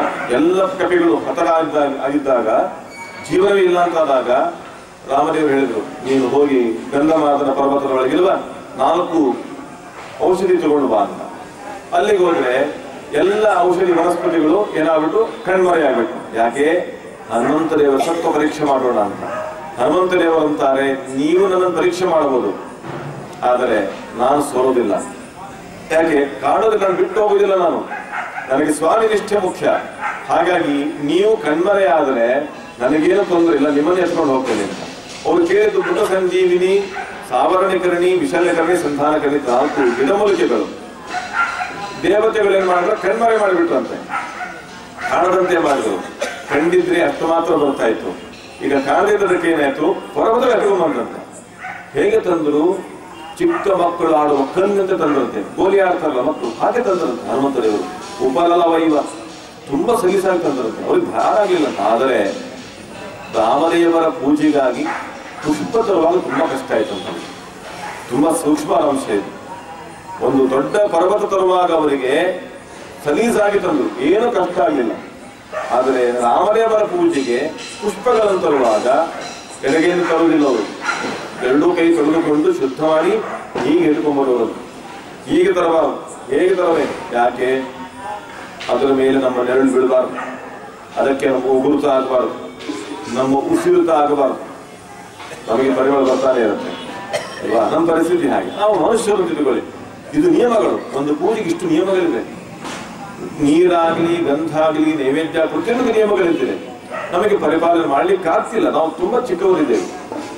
ಅವರಂತಾರೆ ದೇವರ ಪೂಜೆ ಅಂದ್ರೆ ಅದು ದ್ವಾಪರಿಗ ಹೀಗೆ ಹೇಳಿದಲ್ಲ. ಮತ್ತೇನ್ ಮಾಡ್ಬೇಕಾಗಂದ್ರೆ ದೇವರ ಪೂಜೆ ಮಾಡಿದ್ರೆ ದೇವರ ಪ್ರತ್ಯಕ್ಷನಾಗುವುದು ದ್ವಾಪರದಲ್ಲಿ, ಹೋಮ ಮಾಡಿದ್ರೆ ಪ್ರತ್ಯಕ್ಷನಾಗುವುದು ತ್ರೇತಾಯುಗದಲ್ಲಿ, ಧ್ಯಾನ ಮಾಡಿದ್ರೆ ಪ್ರತ್ಯಕ್ಷನಾಗುವುದು ಕೃತಯುಗದಲ್ಲಿ. ಮತ್ತೆ ನಮ್ಮಂತವ್ರಿಗೆ ಏನ್ ಗತಿ? ನಾವು ಕಲಿಯುಗದಲ್ಲಿದ್ದೇವೆ, ಏನ್ ಮಾಡುದು? ಅದಕ್ಕಂತಾರೆ ಭಾಗವತದಲ್ಲಿ ನೀವು ಯೋಚನೆ ಮಾಡಬೇಡಿ, ಧ್ಯಾನ ಮಾಡ್ಲಿಕ್ಕೆ ಆಗುದಿಲ್ಲ, ಹೋಮ ಮಾಡ್ಲಿಕ್ಕೆ ಆಗುದಿಲ್ಲ, ಪೂಜೆ ಮಾಡ್ಲಿಕ್ಕೆ ಆಗುದಿಲ್ಲ, ಆದ್ರೂ ಕೂಡ ಒಂದನ್ನ ಮಾಡಿ. ಇಷ್ಟು ಮಾಡ್ಲಿಕ್ಕೆ ಆಗಲ್ಲ, ಏನ್ ಮಾಡ್ಲಿಕ್ಕೆ ಆಗಲ್ಲ, ಏನು ಸಂಕೀರ್ತನೆ ಮಾಡಿ. ದೇವರು ಕಂಠ ಕೊಟ್ಟಿದ್ದಾನೆ, 2 ಕೈಗಳನ್ನು ಕೊಟ್ಟಿದ್ದಾನೆ, ನಿರಂತರವಾಗಿ ಭಜನೆ ಮಾಡಿ, ಚಿಂತನೆ ಮಾಡಿ, ಅವನನ್ನು ನೆನೆಸಿ. ಭಜನೆ ಅಂದ್ರೆ ಹಾಡು ಬರ್ತಾ ಇದ್ರೆ ಚೆನ್ನಾಗಿ ಕಂಠಪುರಸರವಾಗಿ ಹಾಡಿ, ಹಾಗಿಲ್ವಾ ಮನಸ್ಸಲ್ಲಿ ಚಿಂತನೆ ಮಾಡಿ. ದೇವರ ಸಂಕೀರ್ತನೆಗೆ ಇತಿಮಿತಿಗಳಿಲ್ಲ, ಎಲ್ಲಿ ಬೇಕಾದಲ್ಲ ಮಾಡಬಹುದು, ಹೇಗೆ ಬೇಕಾದ್ರೂ ಮಾಡಬಹುದು. ಅಂದ್ರೆ ಹೇಗೆ ಬೇಕಾದಂದ್ರೆ ನಾನು ಏನೋ ತಿಳ್ಕೊಂಡು ಮಾಡ್ತೇನೆ ಅಂದ್ರೆ ಆಗುದಿಲ್ಲ, ಅವ್ನು ಹೇಗಿದ್ದ ಹಾಗೆ ತಿಳ್ಕೊಳ್ಬೇಕು. ನೀವು ಹೇಗಿದ್ದೀರಿ ಹಾಗೆ ತಿಳ್ಕೊಳ್ಬೇಕಲ್ಲ, ನಿಮ್ಮನ್ನ ತಪ್ಪು ತಿಳ್ಕೊಳ್ಬಾರ್ದು. ಹಾಗಾಗಿ ದೇವರನ್ನ ದೇವರು ಅಂತ ತಿಳ್ಕೊಂಡು ಅವನನ್ನು ಉಪಾಸನೆ ಮಾಡಿ ಸಂಕೀರ್ತನೆ ಮಾಡಿ ಪ್ರತ್ಯಕ್ಷನಾಗ್ತಾನೆ ದೇವರು. ಹಾಗಾಗಿ ದೇವರನ್ನು ಒಲಿಸಿಕೊಳ್ಳಿಕ್ಕೆ ಈ ಮಾರ್ಗ ಇದೆ. ಇವತ್ತು ಕೃಷ್ಣನಾಮ ಸಂಕೀರ್ತನೆಯನ್ನು ಮಾಡುವುದಕ್ಕೆ ಹೇಗೆ ಮಾಡಬೇಕು ಅಂದ್ರೆ ಗೋಪಿಕೆಯರು ಹೇಳ್ಕೊಟ್ಟಿದ್ದಾರೆ. ಹೇಗೆ ಗೋಪಿಕೆಯರು ಹೇಳ್ಕೊಟ್ಟು ಪ್ರೀತಿಯಿಂದ ಸಂಕೀರ್ತನೆ ಮಾಡಿದರು, ಅದಕ್ಕೆ ಕೃಷ್ಣ ಪ್ರತ್ಯಕ್ಷನಾಗ್ತಾ ಇದ್ದ. ಗೋಪಿಕೆಯರ ಕಥೆ ಗೊತ್ತಲ್ಲ ನಿಮಗೆ? ಗೋಪಿಕೆಯರು ಕೃಷ್ಣದೇವರ ಕೊಳಲ ಧ್ವನಿಯನ್ನು ಕೇಳಿದ ಕೂಡಲೇ ಓಡೋಡಿ ಬರ್ತಿದ್ರಂತೆ, ಅಷ್ಟು ಆಕರ್ಷಣೆ.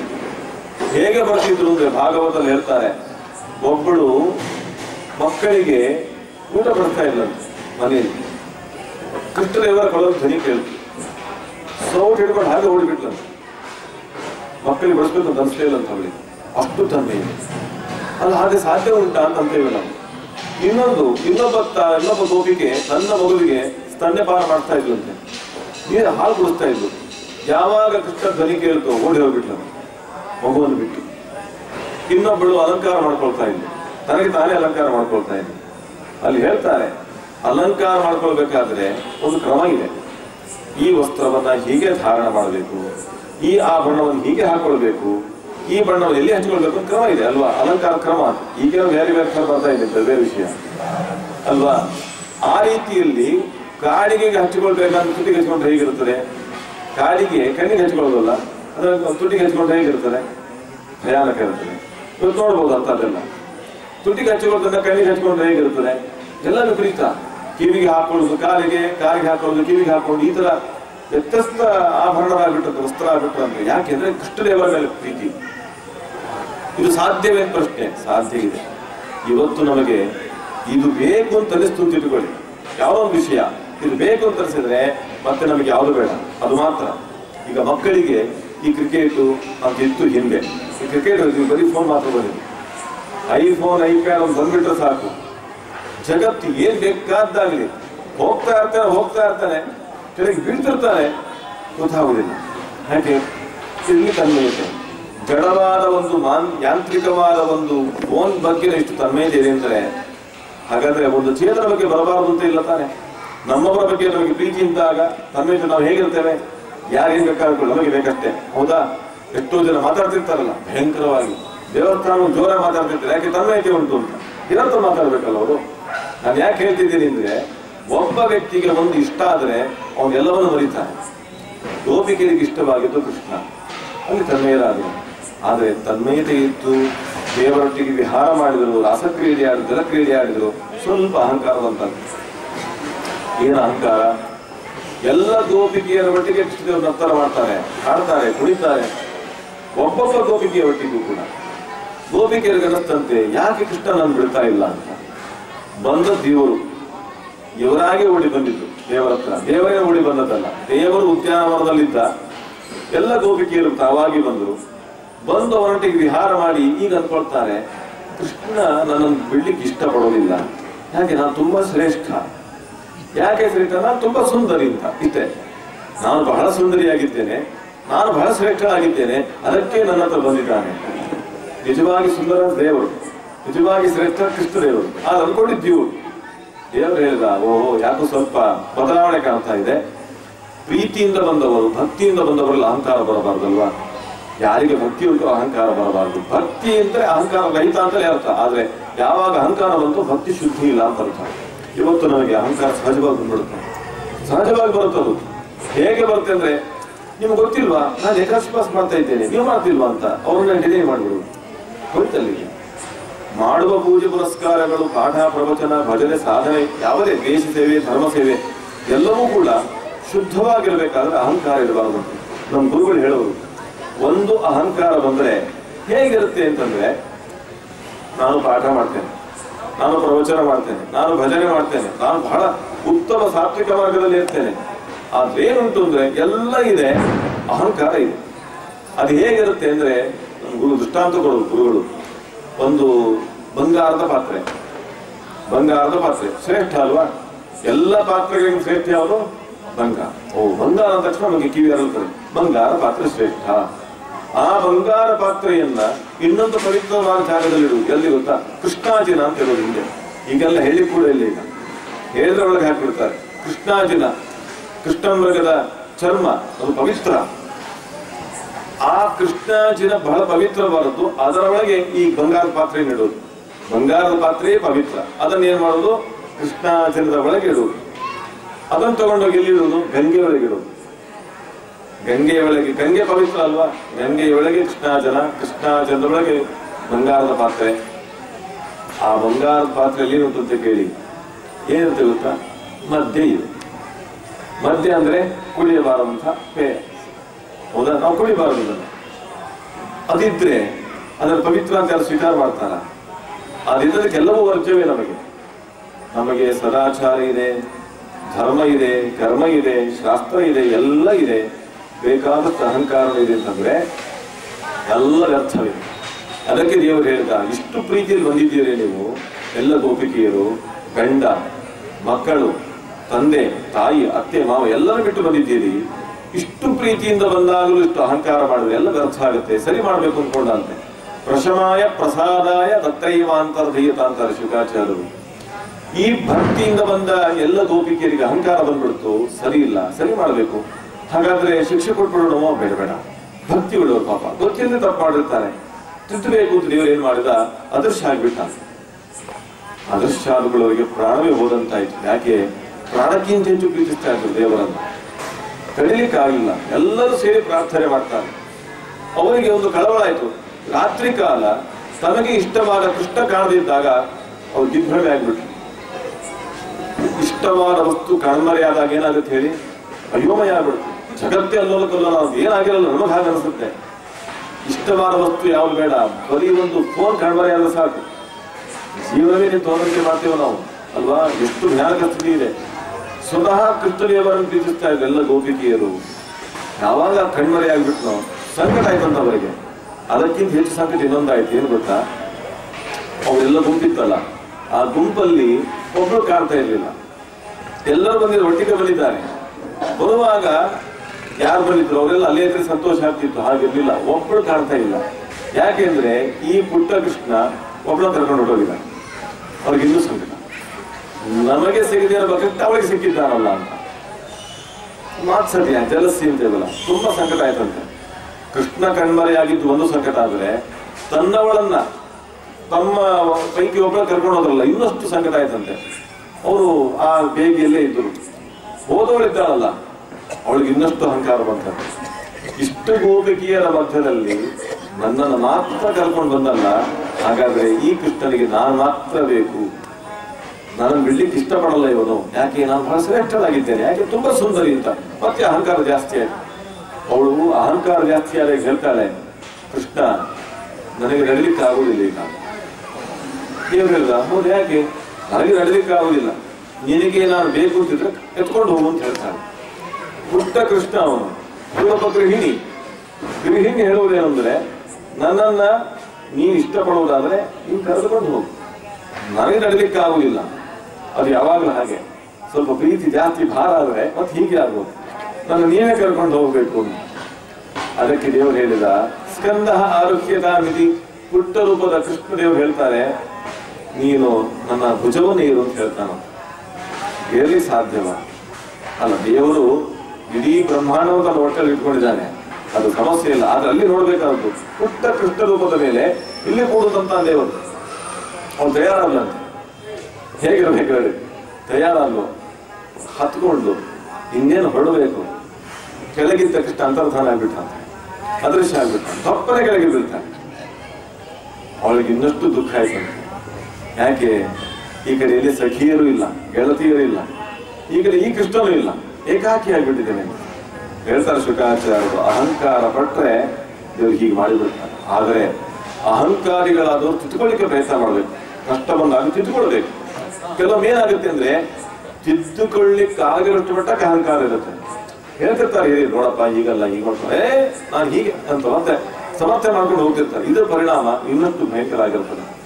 ಗೋಪಿಕೆಯರು ಹುಡುಕ್ತಾ ಬಂದ್ರು, ಈ ಗೋಪಿಕೆಯನ್ನು ಹುಡುಕ್ತಾ ಬಂದ್ರು, ಇಬ್ಬರು ಸೇರಿದರಂತ. ಎಲ್ಲರೂ ಸೇರಿ ಪ್ರಾರ್ಥನೆ ಮಾಡ್ತಾರೆ. ಅದೇ ಗೋಪಿ ಗೀತೆ ಅಂತ ಹೇಳ್ತೀವಿ. ತುಂಬಾ ಸುಂದರವಾದ ಗೀತೆ ಗೋಪಿ ಗೀತೆ. ಆ ಗೋಪಿ ಗೀತೆಯನ್ನು ಪ್ರಾರ್ಥನೆ ಮಾಡಿದಾಗ ಇವರು ಪ್ರತ್ಯಕ್ಷನಾಗ್ತಾನೆ. ಪ್ರತ್ಯಕ್ಷನಾದ ಮೃದು ಸುಸ್ವರಂ ರಾಜನ್ ಕೃಷ್ಣ ದರ್ಶನ ಲಾಲಸಾಹ. ಸಂಕೀರ್ತನೆ ಮಾಡಿದ್ದಕ್ಕೆ, ಅಹಂಕಾರ ಬಿಟ್ಟು ಸಂಕೀರ್ತನೆ ಮಾಡಿದ್ದಕ್ಕೆ ದೇವರೇನ್ ಮಾಡ್ದ? ಪ್ರತ್ಯಕ್ಷನಾದ. ಅಹಂಕಾರ ಇದ್ದದ್ದಕ್ಕೆ ಕಣ್ಮರೆಯಾಗ್ಬಿಟ್ಟ. ಅಹಂಕಾರ ಬಂದದ್ದಕ್ಕೆ ಕಣ್ಮರೆಯಾದ. ಅಹಂಕಾರ ಬಿಟ್ಟು ಪ್ರೀತಿಯಿಂದ ಸಂಕೀರ್ತನೆ ಮಾಡೋದಕ್ಕೆ ಪ್ರತ್ಯಕ್ಷನಾಗ್ತಾನೆ ದೇವರು. ಸ್ವಯಮಾನ ಮುಖಾಂಬುಜ ಪೀತಾಂಬರದ್ರಸ್ರಗ್ನಿ ಸಾಕ್ಷಾತ್ ಮನ್ಮಥ ಮನ್ಮಥಃ. ಮನ್ಮಥನ ಮನಸ್ಸನ್ನು ಮಥನ ಮಾಡುವ ಅತ್ಯದ್ಭುತ ಸುಂದರನಾದ ದೇವರು ಪ್ರತ್ಯಕ್ಷನಾದ ಅಂತ.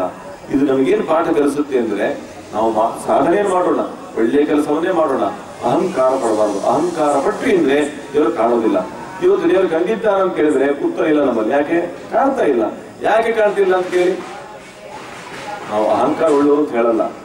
ಅವನಿಗೇನ್ರಿ ಅವ್ನು ಬರಲ್ಲ, ನಮ್ಮೇ ಕಂಪ್ಲೇಂಟ್ ಮಾಡಿಬಿಡ್ತಾರೆ. ನಮ್ಮಲ್ಲಿ ದೋಷ ಇದೆ. ಅದಕ್ಕಂದ್ರು ದಾಸರು, ನಿಮಗೆ ದೋಷ ಇದೆ ಅಲ್ವಾ?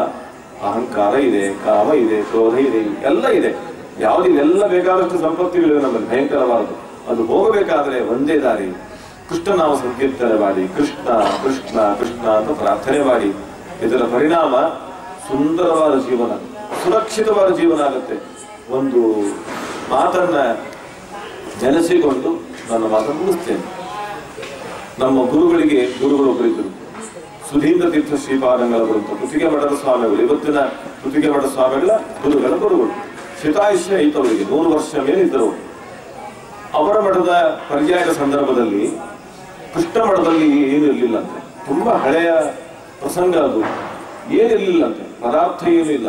ಕೃಷ್ಣ ಮಠಕ್ಕೆ ಬಹಳಷ್ಟು ಜನ ಬರೋರು. ಅವರಿಗೆ ಮಧ್ಯಾಹ್ನಕ್ಕೆ ಮಹಾಪೂಜೆ ತೀರ್ಥ ಪ್ರಸಾದ ಆಗಬೇಕು, ಏನಿಲ್ಲ. ಮರುದಿನಕ್ಕೆ ಮಠದ ವ್ಯವಸ್ಥಾಪಕರು ಅಂತ ಹೇಳಿದ್ರಂತೆ, ಸ್ವಾಮಿ ಏನೂ ಇಲ್ಲ, ಪದಾರ್ಥಗಳೇನಿಲ್ಲ, ಏನು ಮಾಡೋದು? ಸ್ವಾಮಿಗಳು ಅಂದ್ರಂತೆ, ಅವ್ರು ತುಂಬಾ ಸಾಧುಗಳು, ಒಳ್ಳೆ ಜ್ಞಾನಿಗಳು ಕೂಡ. ಪದಾರ್ಥ ಇಲ್ವಾ? ಹೌದಾ, ಸರಿ ಅಂದ್ರೆ ಈಗ ಅವ್ರು ಕೇಳಿದ ಕೂಡಲೇ ಇನ್ನೇನೋ ಸೂಚನೆ ಮಾಡ್ತಾರೆ. ಅವ್ರು ಹೋಗಿ ಕೇಳು, ಇವ್ರು ಹೋಗಿ ಕೇಳು ಅಂತ ಅಂದ್ಕೊಂಡಿದ್ರಲ್ಲ ಅವರು. ಹೌದಾ, ಏನಿಲ್ವಾ? ಸರಿ, ನನ್ನೊಟ್ಟಿಗೆ ಬಾ. ಮೊದಲು ಮ್ಯಾನೇಜರ್ ಬಂದು ಹೇಳಿದ ಬಾ. ಆಮೇಲೆ ದಿವಾನ್ರು ಅಂತಿರ್ತಾರೆ, ಮಠದಲ್ಲಿ ದಿವಾನ್ರು ಅಂತಿರ್ತಾರೆ, ಅವ್ರು ಬಂದು ಹೇಳ್ತಾರೆ, ಸ್ವಾಮಿ ಏನಿಲ್ಲ. ಹೌದಾ, ಬಾ ನನ್ನೊಟ್ಟಿಗೆ. ಉಗ್ರಾಣದ ವ್ಯವಸ್ಥಾಪಕ, ಸ್ಟೋರ್ ಕೀಪರ್, ಅವನು ಬಂದು ಹೇಳಿದ. ಯಾರ್ಯಾರು ಬಂತ ನನ್ನ ಹತ್ರ ಮಠದ ಸಿಬ್ಬಂದಿಗಳು, ಸ್ವಾಮಿ ಪದಾರ್ಥ ಇಲ್ಲ, ಏನ್ ಮಾಡೋದು ಕೇಳಿ ಬಂದ್ರೆ, ಹೌದಾ ಬಾ ನನ್ನೊಟ್ಟಿಗೆ. ಕೊನೆಗೆ ಅಡಿಗೆಯವರೇ ಬಂದ್ರಂತ. ಅಡಿಗೆಯವರು ಬಂದ್ರೆ, ಹೌದಾ ನೀನು ಬಾ. ಎಲ್ಲರ ಗುಂಪನ್ನ ಕಟ್ಟಿಕೊಂಡು ಎಲ್ಲರಿಗೂ ಆಶ್ಚರ್ಯ, ಏನ್ ಹೇಳ್ತಿದ್ದಾರೆ ಅವರು? ಅಡಿಗೆ ಮಾಡಬೇಕಾ, ಸಮಯ ಆಗ್ತಾ ಇದೆ, ವ್ಯವಸ್ಥೆಗೆ ಏನ್ ಪದಾರ್ಥಗಳು ಏನ್ ಮಾಡೋದು? ಸ್ವಾಮಿಗಳಂದ್ರಂತೆ, ಬಾ ನನ್ನೊಟ್ಟಿಗೆ ಬಂದು ಕೇಳಿಬಿಟ್ಟು ಎಲ್ಲರನ್ನು ಕರೆದುಕೊಂಡು, ಇವತ್ತೇನು ಕೃಷ್ಣ ಮಠ ಇದೆ ಉಡುಪಿಯಲ್ಲಿ, ಕೃಷ್ಣದೇವರ ಮುಂಭಾಗದಲ್ಲಿ ಒಂದು ನವರಂಧ್ರ ಕಿಂಡಿ ಇದೆಯಲ್ಲ, ಆ ನವಗ್ರಹ ಕಿಂಡಿ ಅಂತೇವೆ. ಆ ಕಿಂಡಿಯ ಮುಂಭಾಗ ಒಂದು ಚಂದ್ರಶಾಲೆ ಅಂತ ಇದೆ, ಒಂದು ಪ್ರಾಂಗಣ ಇದೆ, ಕುಳ್ಳಿಕ್ಕೆ ಅನುಕೂಲ ಆಗುವಂಥದ್ದು. ಅಲ್ಲಿ ಕೂರ್ಸಿದ್ರಂತೆ ಎಲ್ಲರನ್ನ, ಕೂತ್ಕೊಳ್ಳಿ. ಆಶ್ಚರ್ಯ ಏನು? ಎಲ್ಲ ಕೂತ್ಕೊಂಡು ಸ್ವಾಮಿ ಶ್ರೀಕೃಷ್ಣಾಯ ನಮಃ, ಸ್ವಾಮಿ ಶ್ರೀಕೃಷ್ಣ ಅಂತ ಜಪ ಮಾಡಿ. ಅಲ್ಲ ಸ್ವಾಮಿ, ಅಡಿಗೆ ಆಗ್ಬೇಕಾಗಿದೆ, ಪದಾರ್ಥ ಹೆಂಗೆ ಸ್ವಾಮಿ ಶ್ರೀಕೃಷ್ಣ ಅಂದ್ರೆ ಎಲ್ಲಿಂದ ಬರೋದು? ನಾವು ಹೇಳ್ತೇವಲ್ಲ, ಏನ್ ಭಜನೆ ಮಾಡ್ತಾ ಆದ್ರೆ ಆಗುತ್ತಾ? ಮಂತ್ರ ಬಿಟ್ರೆ ಹಣ್ಣು ಬರುತ್ತಾ? ಪ್ರಶ್ನೆ ಮಾಡ್ತೇವಲ್ಲ, ಹಾಗೆ ಈ ನೀವು ಭಜನೆ ಮಾಡಿಬಿಟ್ರೆ ಬಂದ್ಬಿಡುತ್ತಾ ಅಂತ ಅವ್ರು ಅಂದ್ರಂತೆ. ನಿನಗೆ ಯಾಕೆ ಯೋಚನೆ? ನೀನು ಕೂತ್ಕೋ, ಸ್ವಾಮಿ ಶ್ರೀಕೃಷ್ಣ ನಮಃ ಅಂತ ಹೇಳಿ ಜಪ ಮಾಡು. ಶ್ರದ್ಧೆಯಿಂದ ಮಾಡುತ್ತೆ, ಗೂಡಾಟಿಕೆಯನ್ನು ಮಾಡಬೇಡ, ಶ್ರದ್ಧೆಯಿಂದ ಮಾಡು. ಅವನು ವ್ಯವಸ್ಥೆ ಮಾಡ್ತಾನೆ. ಯಾಕೆ? ರಕ್ಷತೀತ್ಯೇವ ವಿಶ್ವಾಸ ತದೀಯೋಹ ಮಿತಿಸ್ಪತಿ ಅಂತ ಮಧ್ವಾಚಾರ್ಯ ಉಲ್ಲೇಖ ಮಾಡ್ತಾರೆ. ಅದು ಸಾರ್ವತ್ರಿಕವಾದ ನಿಯಮ. ಯಾರು ಬೇಕಾದಾಗಲಿ ಈ ರೀತಿ ಒಂದು ನಿಯಮವನ್ನು ಇಟ್ಟುಕೊಂಡು, ಅಂದ್ರೆ ಆ ಭಾವ ವಿಶ್ವಾಸ ಇಟ್ಟುಕೊಂಡು ಅವರನ್ನು ಕೇಳ್ತಾ ಇದ್ರೆ 100% ಸತ್ಯ. ಅವ್ರು ಹೇಳ್ತಾರೆ, ಅವನು ರಕ್ಷಣೆ ಮಾಡ್ತಾರೆ, ಯಾಕೆ ಯೋಚನೆ ಮಾಡ್ತೀರಿ? ಹೌದು, ಸ್ವಾಮಿ ಹೇಳಿದ್ದಾರೆ ಮುಗಿದಲ್ಲ. ಸ್ವಾಮಿ ಶ್ರೀಕೃಷ್ಣ ಜಪ ಪ್ರಾರಂಭ ಆಯ್ತು. ಮಠದ ಸಿಬ್ಬಂದಿವರೆಗೆ ಜಪ ಶುರು ಆಯ್ತಂತೆ. ಜಪ ಮಾಡ್ತಾ ಕೂತಿದ್ದಾರೆ. ಸುಮಾರು 1 ಗಂಟೆ 2 ಗಂಟೆಯ ಒಳಗೆ ಒಬ್ಬ ಕಪ್ಪು ಹುಡುಗ ಬಂದವನೇ. ಅವಾಗ ಎತ್ತಿನ ಬಂಡಿಗಳ ಕೆಲಸ ಅಂತೆ. ಈಗ ವಾಹನ ಇರಲಿಲ್ಲ ಅವಾಗೆಲ್ಲ. ಎತ್ತಿನ ಬಂಡಿಗಳು ಗುಂಪಾಗಿ ಬಂದುವಂತೆ. ಬಂದ ತಕ್ಷಣ ಅಲ್ಲಿ ಬಡಗು ಮಾಳಿಗೆ ಇತ್ತಿದೆ ಇವತ್ತಿಗೂ. ಆ ಬಡಗು ಮಾಳಿಗೆಯಲ್ಲಿ ಆ ಎತ್ತಿನ ಬಂಡಿಯಲ್ಲಿ ಬಂದ ಅಕ್ಕಿ, ಬೇಳೆ, ಪ್ರತಿಯೊಂದು ದವಸ ಧಾನ್ಯಗಳು ತುಂಬಿಕೊಂಡು ಬಂದಿದ್ದಂತೆ. ಎಲ್ಲವನ್ನೊಳಗೆ ಇಟ್ಟಂತೆ. ಎಲ್ಲ ಒಳಗೆ ಇಟ್ಟು ದಿವಾನ ಕರೆದು ಬಿಟ್ಟು, ನೋಡಿ ಎಲ್ಲ ಬಂದಿದೆ ಅಂತ ತೋರಿಸಿ ಹೋದಂತೆ. ಈ ದಿವಾನ ಖುಷಿ ಆಗುತ್ತೆ. ಅಂತೂ ಇವತ್ತಿನ ವ್ಯವಸ್ಥೆಗೆ ಆಯ್ತಲ್ಲ, ನಾಳೆ ಬೇಕಾದ ಪದಾರ್ಥ ಬಂದಿದೆ ಅಂತ ಹೇಳಿ ಸಂತೋಷಪಟ್ಟು ಎಲ್ಲ ಪದಾರ್ಥ ನೋಡಿ ಸ್ವಾಮಿ ಎಲ್ಲ ಪದಾರ್ಥ ಬಂದಿದೆ, ಇನ್ನು ಸ್ನಾನ ಪೂಜೆ ಅಡಿಗೆಲ್ಲ ಆಗ್ಬೇಕು. ಹೌದಾ, ಸರಿ ಎಂಬುದಂತೆ. ಆಮೇಲೆ ಈ ದಿವಾನರಿದ್ದಾರಲ್ಲ, ಒಂದು ಹಿಂದೆ ಕರಟಸಿ ಇರೋದು. ದೇವಸ್ಥಾನಕ್ಕೆ ಮಂದಿರಕ್ಕೆ ಯಾರೋ ಸಹಾಯ ಮಾಡಿದ್ರೆ ಸೇವೆ ಮಾಡೋದು ಒಂದು ಪುರಸ್ಕಾರ ಪ್ರಸಾದ ಕೊಡುವುದು ಪದ್ಧತಿ ಇರುತ್ತೆ. ಆ ಪ್ರಕಾರವಾಗಿ ಆ ಹುಡುಗನ ಕರೆದು ಬಿಟ್ಟು, ನೀನು ಯಾರ ಕಡೆಯಿಂದ ಬಂದಿದ್ದಿ, ಯಾರು ಕಳಿಸಿದ್ದಾರೆ ಕೇಳ್ಬಿಟ್ಟು ವ್ಯವಸ್ಥೆ ಮಾಡೋಣ ಅಂತ ಹೋದ್ರೆ ಅವ್ರಿಗೆ ಸಿಗ್ಲಿಲ್ಲ. ಹುಡುಗಿರಂತೆ ಎಲ್ಲೂ ಸಿಗ್ಲಿಲ್ಲ. ಕೊನೆಗೆ ಅವ್ರು ಬಂದು, ಸ್ವಾಮಿ ಅವ್ನು ಸಿಗ್ತಾ ಇಲ್ಲ ಅಂತ ಹೇಳಿದ್ರಂತೆ. ಅವ್ನು ಸಿಗ್ತಾ ಇಲ್ಲ, ಹುಡುಕ್ತಾ ಇದ್ದೇನೆ. ಅವ್ರು ಹೇಳ್ತಾರೆ, ಅವನು ಹಿಂಗೆ ಸಿಗ್ತಾನ. ಅವನು ಹಿಂಗೆ ಸಿಗೋದಾದ್ರೆ ಈ ಸಮಸ್ಯೆ ಯಾಕಿರ್ತಿತ್ತು? ಯಾಕೆ ಅಂದ್ರೆ ಅವನ ಪೂಜೆ ವ್ಯವಸ್ಥೆ ಅವನು ಮಾಡ್ಕೊಳ್ತಿದ್ದಾನೆ, ನಾವು ಮಾಡುವುದಲ್ಲ. ನಾವು ಏನ್ ಮಾಡ್ಬೇಕು ಅಂದ್ರೆ ಅವನನ್ನು ಹಿಡಿಬೇಕು. ಅವನನ್ನ ಪ್ರೀತಿಯಿಂದ ನಾವು ನೋಡ್ತಾ ಇದ್ರೆ ಅವನು ನಮ್ಮನ್ನ ಪ್ರೀತಿಯಿಂದ ನೋಡ್ತಾನೆ. ಹಾಗಾಗಿ ರಕ್ಷಣೆ ಮಾಡಿಯೇ ಮಾಡ್ತಾನೆ. ವಿಶ್ವಾಸ ಇಟ್ಟುಕೋ, ಅಪನಂಬಿಕೆ ಬೇಡ. ರಕ್ಷತಿತ್ಯೇವ ವಿಶ್ವಾಸ ತದೀಯೋಹ ಮಿತಿಸ್ಪರ್ಧಿ. ದೇವರು ರಕ್ಷಣೆ ಮಾಡಿಯೇ ಮಾಡ್ತಾನೆ ಖಚಿತವಾಗಿ. ಈ ಒಂದು ವಿಶ್ವಾಸ ಇಟ್ಟುಕೊಂಡು ನಾವು ಸಂಕೀರ್ತನೆ ಮಾಡೋದಕ್ಕೆ ಪ್ರತ್ಯಕ್ಷವಾಗಿ ಪದಾರ್ಥಗಳು ಬಂತು ಅಂತ ನಮ್ಮ ಗುರುಗಳು ಹೇಳಿದ್ರು. ಎಲ್ಲಿ? ಘಟಿಕಾಚಲದಲ್ಲಿ. ನಿಮಗೆಲ್ಲ ಗೊತ್ತು, ಘಟಿಕಾಚಲ ಕ್ಷೇತ್ರ ಶಿವಲಿಂಗ ಅಂತ ಕರೀತಾರೆ. ಚಿತ್ತೂರಿಂದ 1 ಗಂಟೆ ದಾರಿ ಇದೆ. ನರಸಿಂಹದೇವರ ಕ್ಷೇತ್ರ, ಆಂಜನೇಯ ಸ್ವಾಮಿ ಕ್ಷೇತ್ರ ಇದೆ. ಅಲ್ಲಿ ನಮ್ಮ ಗುರುಗಳು ಚಾತುರ್ಮಾಸ್ಯ ಕೂತಿದ್ರು 98ನೇ ಇಸ್ವಿಯಲ್ಲಿ. ಚಾತುರ್ಮಾಸ್ಯ ಕಾಲದಲ್ಲಿ ಆದ ಘಟನೆ ನಾನು ಪ್ರತ್ಯಕ್ಷ ನೋಡಿದ್ವಿ. ಪಾಠ ಮಾಡ್ತಾ ಇದ್ರು ಸ್ವಾಮಿಗಳು. ಅದು ಹಳ್ಳಿ ಪ್ರದೇಶ, ಯಾರಿರಲ್ಲ ಅಲ್ಲಿ. ನಾವು ಪಾಠ ಮಾಡ್ತಾ, ನನಗೆ ಪಾಠ ಹಾಕಿರ್ಬೇಕಾದ್ರೆ ಒಂದು 50-60 ಜನರು ಗುಂಪು ಬಂತು. ನಮ್ಮ ಗುರುಗಳ ಅಭಿಮಾನಿ ಶಿಷ್ಯರೆಲ್ಲ ಬಂದರು. ಸಾಯಂಕಾಲ ಬಂದರು. ಅವರಿಗೆಲ್ಲ ಊಟದ ವ್ಯವಸ್ಥೆ ಆಯಿತು. ಎಲ್ಲ ಅಲ್ಲೇ ಇದ್ದಾರೆ. 3 ದಿವಸ ಶನಿವಾರ ಭಾನುವಾರ. 50-60 ಜನ ಇದ್ದಾರೆ. 3 ದಿವಸಕ್ಕೆ ಅವರಿಗೆ ವ್ಯವಸ್ಥೆ ಆಗಬೇಕು. ಆದ್ರೆ ಏನಾಗಿದೆ ಅಂದ್ರೆ ಮಠದಲ್ಲಿ ಪದಾರ್ಥವೇ ಇಲ್ಲ, ಏನೂ ಪದಾರ್ಥಗಳಿಲ್ಲ, ಸಂಪೂರ್ಣ ಖಾಲಿಯಾಗಿಬಿಟ್ಟಿದೆ. ನಾವಿದ್ದದ್ದು 4 ಜನ ಆದ್ರಿಂದ ಹೆಚ್ಚು ಪದಾರ್ಥ ತರ್ತಿರ್ಲಿಲ್ಲ. ಹಾಗೆ ಇತ್ತು. ನಮ್ಮ ಮಠದ ಅಡಿಗೆಯವರಿದ್ದಾರಲ್ಲ, ಅವ್ರು ಹೇಳಿದ್ರು, ನಾವಿರೋದು 4 ಜನ, ಸ್ವಾಮಿಗಳು, ನಾನು, ಅವರಿಗೆ ಅಸಿಸ್ಟೆಂಟ್ ಆದವರು, ಅಡಿಗೆ 4 ಜನ ಮಾತ್ರ, ಇನ್ಯಾರು ಇರಲಿಲ್ಲ. ಹಾಗಾಗಿ ಅವರು ಪದಾರ್ಥ ಇಲ್ಲ, ವ್ಯವಸ್ಥೆ ಮಾಡಬೇಕು. ಅಂಗಡಿಯಿಂದ ತರೋಣ ಅಂದ್ರೆ 1 ದಿವಸ ಕಾವೇರಿ ಗಲಾಟೆ. ಆಮೇಲೆ ಕೂತಲ್ಲ ನಿಮಗೆ ಕಾವೇರಿಯ ಸಮಸ್ಯೆಗಳು ಎಲ್ಲ ತಮಿಳುನಾಡು ಬಂದು ಪದಾರ್ಥಗಳಿಲ್ಲ. ಏನ್ ಮಾಡುವುದು? ಅಂಗಡಿಯಿಂದ ತರ್ಲಿಕ್ಕಿಲ್ಲ, ಒಳಗೆ ಪದಾರ್ಥ ಇಲ್ಲ. ಸರಿ, ಮದ್ರಾಸಿನಲ್ಲಿ ನಮ್ಮ ಮಠದ ಸ್ವಾಮಿಗಳ ಶಿಷ್ಯರು ತುಂಬಾ ಜನ ಇದ್ದಾರೆ, ಶ್ರೀಮಂತರು. ಅವರಿಗೆ ಫೋನ್ ಮಾಡಿ ತರಿಸೋದು ಅಂತ ಅನ್ಕೊಳ್ಳಿ. ಯಾರು ಹೇಳುವರು? ಅದಕ್ಕೆ ನಾನೇ ಹೋಗಿಬಿಡ್ತೇನೆ ಮದ್ರಾಸಿಗೆ, ಹೋಗಿ ಹೇಳಿ ಬರ್ತೇನೆ, ಕಳಿಸ್ತಾರ ಅವರು, ಅಥವಾ ತಗೊಂಡೇ ಬರೋದು ಅಂತ. ಅಲ್ಲಿಂದ ಸುಮಾರು 1 ಗಂಟೆ ದಾರಿ, ಶಿವಲಿಂಗದಿಂದ ಮದ್ರಾಸಿಗೆ 2 ಗಂಟೆ ದಾರಿ ಇದೆ. ಹೋಗ್ಬಿಡುದು ಅಂತ ಅನ್ಕೊಂಡೆ ನಾನು. ರಾತ್ರಿ 8 ಗಂಟೆಗೆ ಇಷ್ಟು ಮಾತಾಡ್ಕೊಂಡಿದ್ದೇವೆ. 9 ಗಂಟೆಗೆ ಸ್ವಾಮಿ ಮಲಗಲಿಕ್ಕೆ ಹೋಗ್ಬೇಕಿತ್ತು. ಅವ್ರು ಮಲಗಲಿಕ್ಕೆ ಹೋಗುವಾಗ ನಾನು, ಸ್ವಾಮಿ ನಾನು ಸ್ವಲ್ಪ ಮದ್ರಾಸಿ ಹೋಗಿ ಬರ್ತೇನೆ ಎಂದು. ಯಾಕೆ ಕೇಳಿದ್ರು? ಇಲ್ಲ, ಪದಾರ್ಥಗಳೇನಿಲ್ಲ, ಎಲ್ಲ ಖಾಲಿಯಾಗಿಬಿಟ್ಟಿದೆ, ಅದಕ್ಕೆ ನಾನು ಹೋಗಿ ಬರ್ತೇನೆ, ಅಲ್ಲಿ ಹೋಗಿ ತಗೊಂಡು ಬರ್ತೇನೆ ನಾನು. ಅವರು ಬೇಡ, ಬೆಳಿಗ್ಗೆ ಪಾಠಕ್ಕೆ ತೊಂದರೆ ಆಗುತ್ತೆ, ಬೇಡ ಅಂತ. ಬೆಳಿಗ್ಗೆ ನನಗೆ ಪಾಠ ಆಗ್ತಿತ್ತು, 4 ಗಂಟೆ ಪಾಠ ಆಗ್ತಿತ್ತು.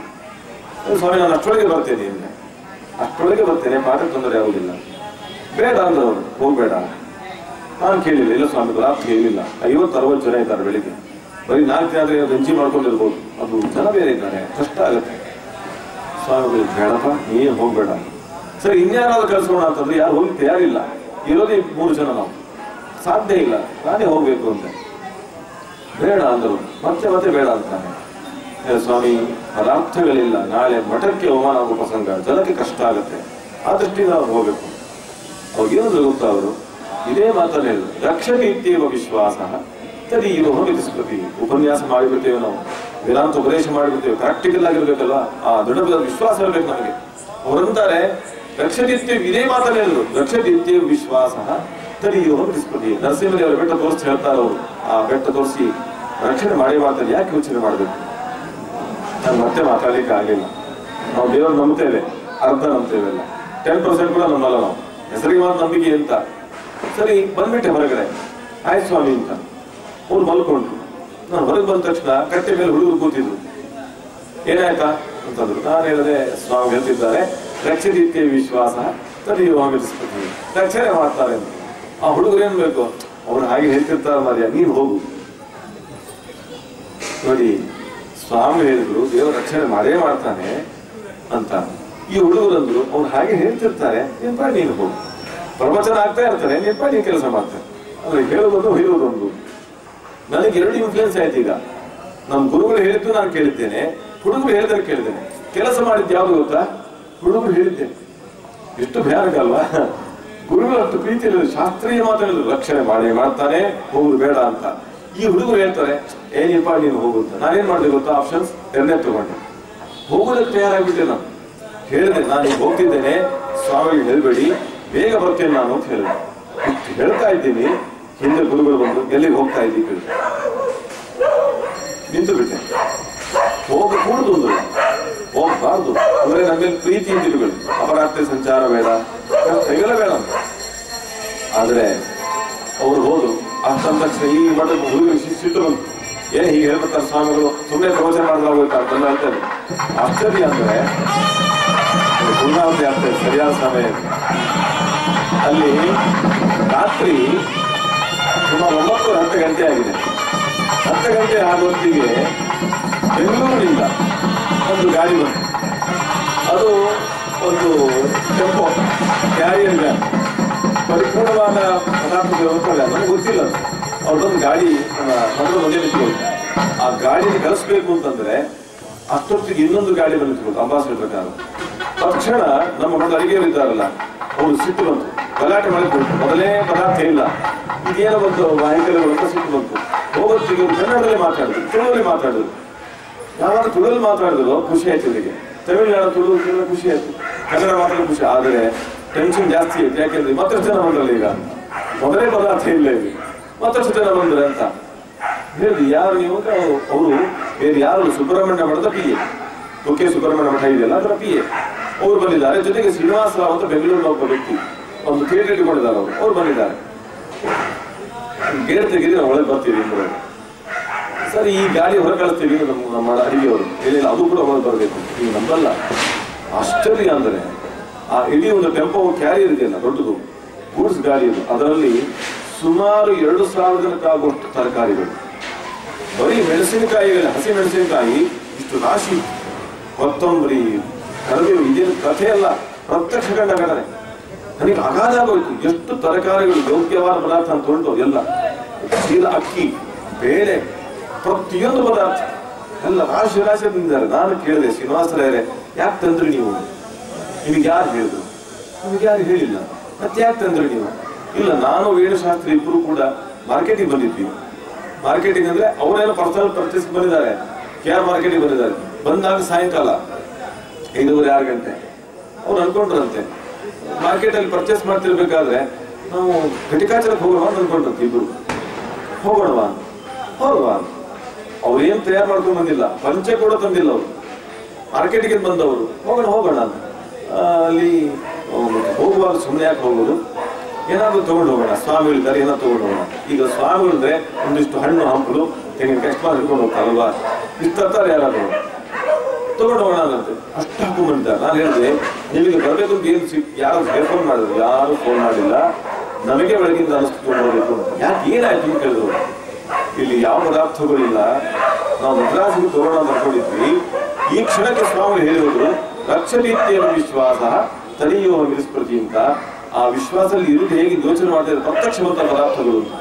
ಸರಿ, ನಮಗೆ ಆಶ್ಚರ್ಯ ಆಗೋಯ್ತು. ಅದೆಲ್ಲ ಎಲ್ಲ ಪದಾರ್ಥವನ್ನ ನಾವು ಅನ್ಲೋಡ್ ಮಾಡ್ಲಿಕ್ಕೆ ಇದಕ್ಕೆ ದೊಡ್ಡ ಹಾಲ್ ಇದೆ, ಇಲ್ಲಿ ಎಲ್ಲ ಬಿಡಿಸಿ ಹಾಕಿದ್ರು. ಹಾಲು ತುಂಬ ಇತ್ತು, ಅಷ್ಟು ಪದಾರ್ಥಗಳು ಹಾಕಿ ನಮಗೆ ನಿದ್ದೆ ಬಂದಿಲ್ಲ. ಬೆಳಗಿನ ತನಕ ಅದೇ ಆಗೋದು. 4 ಗಂಟೆ ಆದ್ಮೇಲೆ ನಾನು ಸ್ವಾಮಿ ಹತ್ರ ಹೋದೆ. ಆಗ ಎದ್ರು ಸ್ವಾಮಿಗಳು 4 ಗಂಟೆ ಎದ್ದು ಕೂಡ ನಮಸ್ಕಾರ ಮಾಡಿದೆ. ಸ್ವಾಮಿಗಳು ಮದ್ರಾಸ್ ಹೋಗಿದ್ದು ಯಾಕೆ ಹೇಳಿ? ಇಲ್ಲ ಸ್ವಾಮಿ, ಮತ್ತೆ ಯಾಕೆ ಇನ್ನು ಮಲಗಿಲ್ವಾ ಅಂದ್ರೆ, ಮಲಗಲಿಕ್ಕೆ ಆಗಿಲ್ಲ ಸ್ವಾಮಿ. ಯಾಕೆ? ಬನ್ನಿ ಸ್ವಾಮಿ, ಕರ್ಕೊಂಡು ಹೋಗ್ತೀನಿ. ಹಿಂದೆ ಕರ್ಕೊಂಡು ಬಂದು ಹಾಲು ತೋರಿಸಿದೆ. ಸ್ವಾಮಿ ನೋಡಿ, ಹಾಲಲ್ಲಿ ಇಷ್ಟು ಪದಾರ್ಥ ಬಂದಿದೆ. ನೀವು ಹೇಳಿದ ಅರ್ಧ ಗಂಟೆಗೆ ಬಂದಿರುವಂತ ಪದಾರ್ಥ ಸ್ವಾಮಿ ಇದು. ರಕ್ಷತೀತ್ಯ ವಿಶ್ವಾಸ ಅಂತ ಹೇಳಿದ್ರಲ್ಲ, ರಕ್ಷಣೆ ಮಾಡಿಯೇ ಮಾಡ್ತಾನೆ ಅಂತ ಪ್ರತ್ಯಕ್ಷ ಕಂಡು ಸ್ವಾಮಿ ಅಗಾಧ ಅನಿಸ್ತಾ ಇದೆ. ಅಂದ್ರೆ ಅವ್ರು ಏನಾಗ್ಬೇಕು ಹೇಳಿ? ನಾವಾದ್ರೆ ನೋಡಿದಿಲ್ಲೋ, ನಾನು ಹೇಳಿ ಸತ್ಯ ಅಂದ್ಮೇಲೆ ನಂಬು ಅಂತ ಹೇಳ್ತಿದ್ವಿ ನಾವು. ಅವ್ರೇನಾದ್ರು ಗೊತ್ತಾ, ಇದನ್ನೊಂದು ಆಶ್ಚರ್ಯವಾ, ಇದನ್ನ ಆಶ್ಚರ್ಯವ ಇದು ಅಂತ. ಯಾಕೆ ಸ್ವಾಮಿ ತಾವು ಹೇಳಿದ್ರೆ ಬಂತಲ್ಲ, ಒಂದು ವಿಷಯ ಇಲ್ಲ, ಇದು ಸಿಂಪಲ್. ಯಾಕೆಂದ್ರೆ ಅವ್ರು ರಕ್ಷಣೆ ಮಾಡೇ ಮಾಡ್ತಾನೆ. ಕನ್ವಿಕ್ಷನ್ ಅವರಿಗೆ. ನಾನು ಹೇಳದಕ್ಕೆ ಬರೋ ರಕ್ಷಣೆ ಅಲ್ಲ, ಅವನು ಪ್ಲಾನ್ ಮಾಡಿಟ್ಬಿಟ್ಟಿದ್ದ ಮೊದಲೇ. ಯಾವ ಜೀವಿಗೆ ಎಷ್ಟು ಹೊತ್ತಿಗೆ ಹೇಗೆ ಎಲ್ಲಿ ಸೇವೆ ಮಾಡಿಟ್ಬಿಟ್ಟಿದ್ದಾನೆ. ಯೋಚನೆ ಮಾಡಬೇಕು. ಆಶ್ಚರ್ಯ ಪಡಬೇಕಾಗಿಲ್ಲ. ಈ ಕ್ಷಣಕ್ಕೆ ನಾನು ಜೀವನ ಮಾಡ್ತಿದ್ದೇನೆ ಅಂದ್ರೆ ಆಶ್ಚರ್ಯ ಪಡ್ತೇವಾ? ಇದು ಹೇಗೋ ಹಾಗೆ ಆಗ ಏನ್ ಸ್ವಾಮಿ ಇದು? ನಾನು ಹಿಂದೆ ದೊಡ್ಡ ದೊಡ್ಡ ಕಥೆ ಕೇಳಿಲ್ಲ, ಅವ್ರು ಹೇಳ್ತಿದ್ದಲ್ಲ. ಸುಧೀಂದ್ರ ತೀರ್ಥ ಆಗಿದ್ದ ಘಟನೆ ಹೇಳಿ, ಉಡುಪಿಯಲ್ಲಿ ಕೃಷ್ಣನಾಮ ಸಂಕೀರ್ತನೆ ಮಾಡ್ತಾ ಇದ್ದಾಗ ಪ್ರತ್ಯಕ್ಷ ಒಳಗಡೆ ನೋಡಿದೆ ನಾವು. ಯಾಕೆ ಹೇಳಿದೆ ಅಂದ್ರೆ, ನಮ್ಮ ಜೀವನದಲ್ಲಿ ಅನೇಕ ಸಮಸ್ಯೆಗಳಿರ್ತಾವೆ, ಅನೇಕ ತೊಂದರೆಗಳಿರ್ತಾವೆ, ಅನೇಕ ಬಾಧೆಗಳಿರ್ತಾವೆ. ನಾವು ದೇವರನ್ನ ಅಚಲವಾದ ಪ್ರೀತಿಯಿಂದ, ನಂಬಿಕೆಯಿಂದ ಅವರನ್ನ ಕೃಷ್ಣ ಕೃಷ್ಣ ಕೃಷ್ಣ ಅಂತ ಹೇಳ್ತಾ ಇದ್ರೆ 100ಕ್ಕೆ 100 ವಿಶ್ವನಾಗುತ್ತದೆ, ನಮಗೆ ಯಶಸ್ಸಿರುತ್ತೆ. ಹಾಗಾಗಿ ಈ ಬಾಲಕೃಷ್ಣನ ಸನ್ನಿಧಾನದಲ್ಲಿ ನಿಜವಾಗಿ ಸಂತೋಷ ಆಯ್ತು. ಈ ಪರಿಸರವನ್ನು ನೋಡಿದಾಗ ಬಹಳ ಸುಂದರವಾದ ರೀತಿಯಲ್ಲಿ ಬೆಳವಣಿಗೆ ಮಾಡಿದ್ದಾರೆ, ಜೀವೋದ್ಧಾರ ಮಾಡಿದ್ದಾರೆ. ಇಂತಹ ಕ್ಷೇತ್ರದಲ್ಲಿ ಸನ್ನಿಧಾನದಲ್ಲಿ ನಾವೆಲ್ಲರೂ ಸೇರಿಕೊಂಡು ಕೃಷ್ಣ ದರ್ಶನವನ್ನು ಮಾಡಿದ್ದೇವೆ, ಕಥೆಯನ್ನು ಕೇಳಿದ್ದೇವೆ. ಇದೆಲ್ಲ ಈ ಮುಳುಬಾಗಿಲು ಸೇರಿಕೊಂಡಂತಹ ಕರ್ನಾಟಕ ರಾಜ್ಯಕ್ಕೆ, ಇಡೀ ದಕ್ಷಿಣ ಭಾರತಕ್ಕೆ, ಇಡೀ ಭಾರತ ದೇಶಕ್ಕೆ ಎಲ್ಲಿಗೂ ಒಳ್ಳೆಯದು ಉಂಟು ಮಾಡಲಿಕ್ಕೆ ಪ್ರಾರ್ಥನೆಯನ್ನು ಮಾಡ್ತಾ, ಜೊತೆಗೆ ಈ ಕೃಷ್ಣದೇವರ ಪುನರ್ ಪ್ರತಿಷ್ಠಾಪನೆ ಮಾಡುವಂತಹ ಭಕ್ತರಿದ್ದಾರಲ್ಲ, ನಿಜವಾಗಿ ಸಾಧಕರು. ಅವರ ಸಂಪತ್ತು, ಅವರ ಸಾಧನೆ, ಯಶಸ್ಸು ಪರಿಪೂರ್ಣವಾಗಿರುವಂತಹದ್ದು. ದೇವರಿಗೆ ಅವರ ಅನುಗ್ರಹ ಮಾಡಿ ಪ್ರಾರ್ಥನೆಯನ್ನು ಮಾಡ್ತಾ, ಇನ್ನು ಅವಕಾಶ ಸಿಕ್ಕಿದೆಯಲ್ಲ, ನಾನೆಲ್ಲ ಕಡೆ ಮೂಲಿದ್ದೆ ಬೆಳ್ಕೊಂಡ್ರು ನನ್ನ ಕೃಷ್ಣ ಸಂಧಾನಕ್ಕೆ ಬಾ ಅಂತ. ಹಾಗಾಗಿ ಅವರಿಗೆಲ್ಲರಿಗೂ ಕೂಡ, ಇಡೀ ಕುಟುಂಬಕ್ಕೆ, ಜೊತೆಗೆ ಅವರಿಗೆ ಸೇರ್ಕೊಂಡಿರ್ತಕ್ಕಂಥವರು ಕೃಷ್ಣಾಚಾರ್ಯ ಕೂಡ ಎಲ್ಲರಿಗೂ ಕೂಡ ಉತ್ಪೂರ್ವಕವಾದ ಕೃತಜ್ಞತೆ ಅಂತ ಹೇಳ್ತಾ, ಹೇಳುವರೆ ನನ್ನ ಈ ವಾಕುಸುಮಗಳನ್ನು ಗುರುಗಳ ಅಂತರ್ಯಾಮಿಯಾದಂಥ ಗೋಪಾಲಕೃಷ್ಣ ದೇವರು ಬಾಲಕೃಷ್ಣನಿಗೆ ಸಮರ್ಪಣೆ ಮಾಡ್ತಾ ಇದ್ದೇವೆ. ಎಲ್ಲಕ್ಕಿಂತ ಹೆಚ್ಚು ಇಂಥ ಪರಿಸರದಲ್ಲಿ ಈ ನಿರ್ಮಾಣ ಆಗಿರೋದನ್ನ ಸಮಾಜ ಉಪಯೋಗಿಸ್ಕೊಳ್ಬೇಕು ಎಲ್ಲರೂ ಕೂಡ ಅಲ್ವಾ. ಒಂದು ಧ್ಯಾನ ಕೇಂದ್ರ ದೇವಸ್ಥಾನ ಅಂತ ಆದಾಗ ನಾವು ಪದೇ ಪದೇ ದೇವಸ್ಥಾನಕ್ಕೆ ಬಂದು ಯಾಕೆ ಬರಬೇಕು?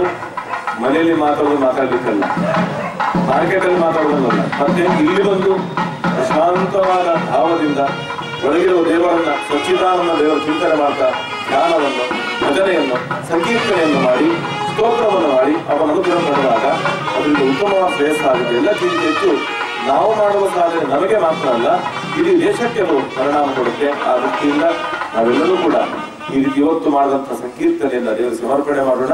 ಸಮರ್ಪಣೆ ಮಾಡುವ ಮುಂಚೆ ನಿಮಗೆಲ್ಲ ಗೊತ್ತಿರ್ತದೆ, ಹೊಸಬರಿಗೆ ಗೊತ್ತಿರೋದಿಲ್ಲ, ಅದಕ್ಕಾಗಿ ನಿವೇದನೆ ಮಾಡ್ಕೊಳ್ತೇನೆ. ಕೃಷ್ಣ ನಾವು ಸಂಕೀರ್ತನೆ ಮಾಡಿದ್ರೆ ಏನಾಗತ್ತೆ ಹೇಳಿ? ಕಷ್ಟ ಪರಿಹಾರ ಆಗತ್ತೆ. ಯಾರಿಗೆ ಕಷ್ಟ ಇಲ್ಲ?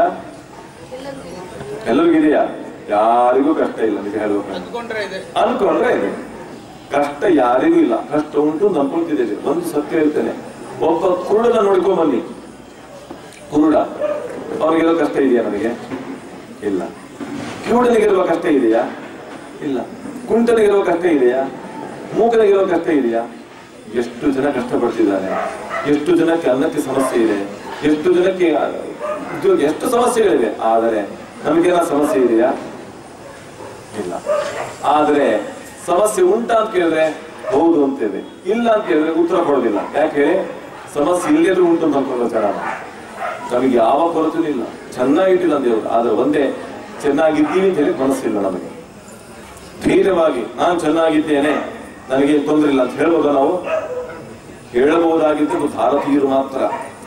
ಪೀಸ್ ಆಫ್ ಮೈಂಡ್ ಅನ್ನೋದು ಇಲ್ಲಿ ಮಾತ್ರ ತಿಳಿಸುವಂತಹ ಸ್ಥಳ ಆಗಿದೆ. ಯಾಕೆಂದ್ರೆ ಈ ದೇಶದ ಸಂಪತ್ತು ಆಧ್ಯಾತ್ಮಿಕ ಸಂಪತ್ತು. ಹಾಗಾಗಿ ನಾವು ಯಾವ ಪದ್ಧತಿಯಲ್ಲೂ ಇಲ್ಲ.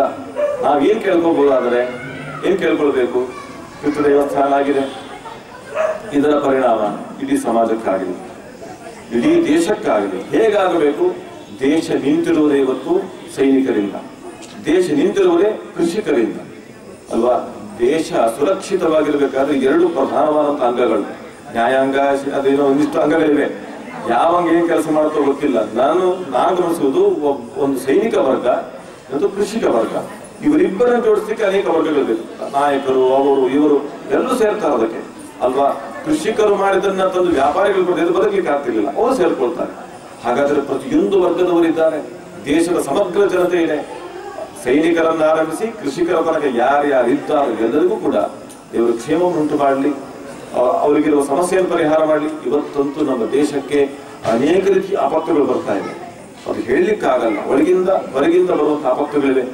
ಎಲ್ಲ ಆಪತ್ತುಗಳನ್ನು ಪರಿಹಾರ ಮಾಡಲಿ ಅಂತ ನಾವು ಕೇಳಿಕೊಳ್ಳೋಣ. ಯಾರನ್ನ ಆಪತ್ತನ್ನ ಪರಿಹಾರ ಮಾಡಿ, ಸಮಸ್ಯೆಯನ್ನು ಪರಿಹಾರ ಮಾಡಿ ಸುಖವನ್ನು ಕೊಳ್ಳಿಕ್ಕೆ ಬಂದ ದೇವರು ಸಚ್ಚಿದಾನಂದನಾದ ಶ್ರೀಕೃಷ್ಣ ದೇವರು.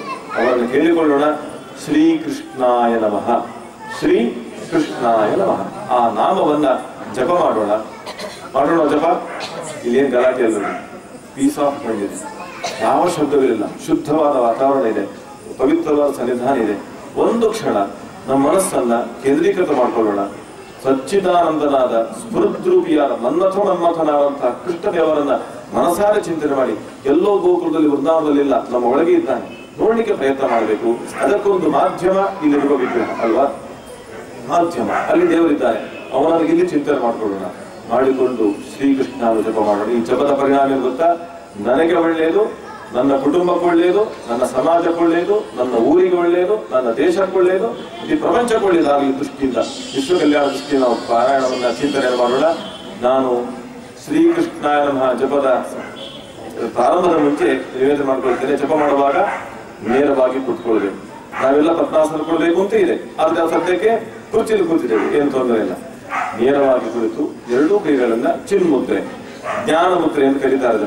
ಮೇಲ್ಮುಖವಾಗಿ ತೊಡೆ ಮೇಲೆ ಇಟ್ಟುಕೊಂಡು ಕಣ್ಣನ್ನು ಮುಚ್ಚಿ ಎಷ್ಟೇ ಶಬ್ದ ಕೇಳಿ, ಎಷ್ಟೇ ಪರಿಮಳ ಬರಲಿ ಮೂಗಿಗೆ, ಯಾವುದಕ್ಕೂ ನಾವು ವಿಚಲಿತರಾಗಬಹುದು. ನಮ್ಮ ಮನಸ್ಸು ಕೃಷ್ಣ ರೂಪದಲ್ಲೇ ಇರಬೇಕು. ಈಗ ನಾಯಿ ಶಬ್ದ ಕೇಳ್ತಾ ಇರ್ತೀನಿ, ನಾಯಿ ತಗೋಬಿಡೋದ? ಭಗವದ್ಗೀತೆಯಲ್ಲಿ ಹೇಳ್ತಾನೆ, ನಾಯಿಯ ಒಳಗೂ ನಾನಿದ್ದೇನೆ, ಕತ್ತೆಯ ಒಳಗೂ ಇದ್ದೇನೆ, ಗೋವಿನ ಒಳಗೂ ಇದ್ದೇನೆ, ಎಲ್ಲರೊಳಗೆ ನಾನಿದ್ದೇನೆ. ಹಾಗಾಗಿ ಏನು ಶಬ್ದ ಕೇಳುತ್ತೋ ಆ ಶಬ್ದ ಬಂದ ಸ್ಥಳದಲ್ಲಿ ದೇವರಿದ್ದಾನೆ, ಕೃಷ್ಣ ದೇವರಿದ್ದಾನೆ. ಆ ಕೃಷ್ಣ ದೇವರು ಇಲ್ಲಿದ್ದಾನೆ. ವಿಶ್ವತೋಮುಖನಾಗಿರುವ ದೇವರನ್ನ ಇಲ್ಲಿ ಚಿಂತನೆ ಮಾಡ್ತಾ ಜಪವನ್ನು ಮಾಡೋಣ.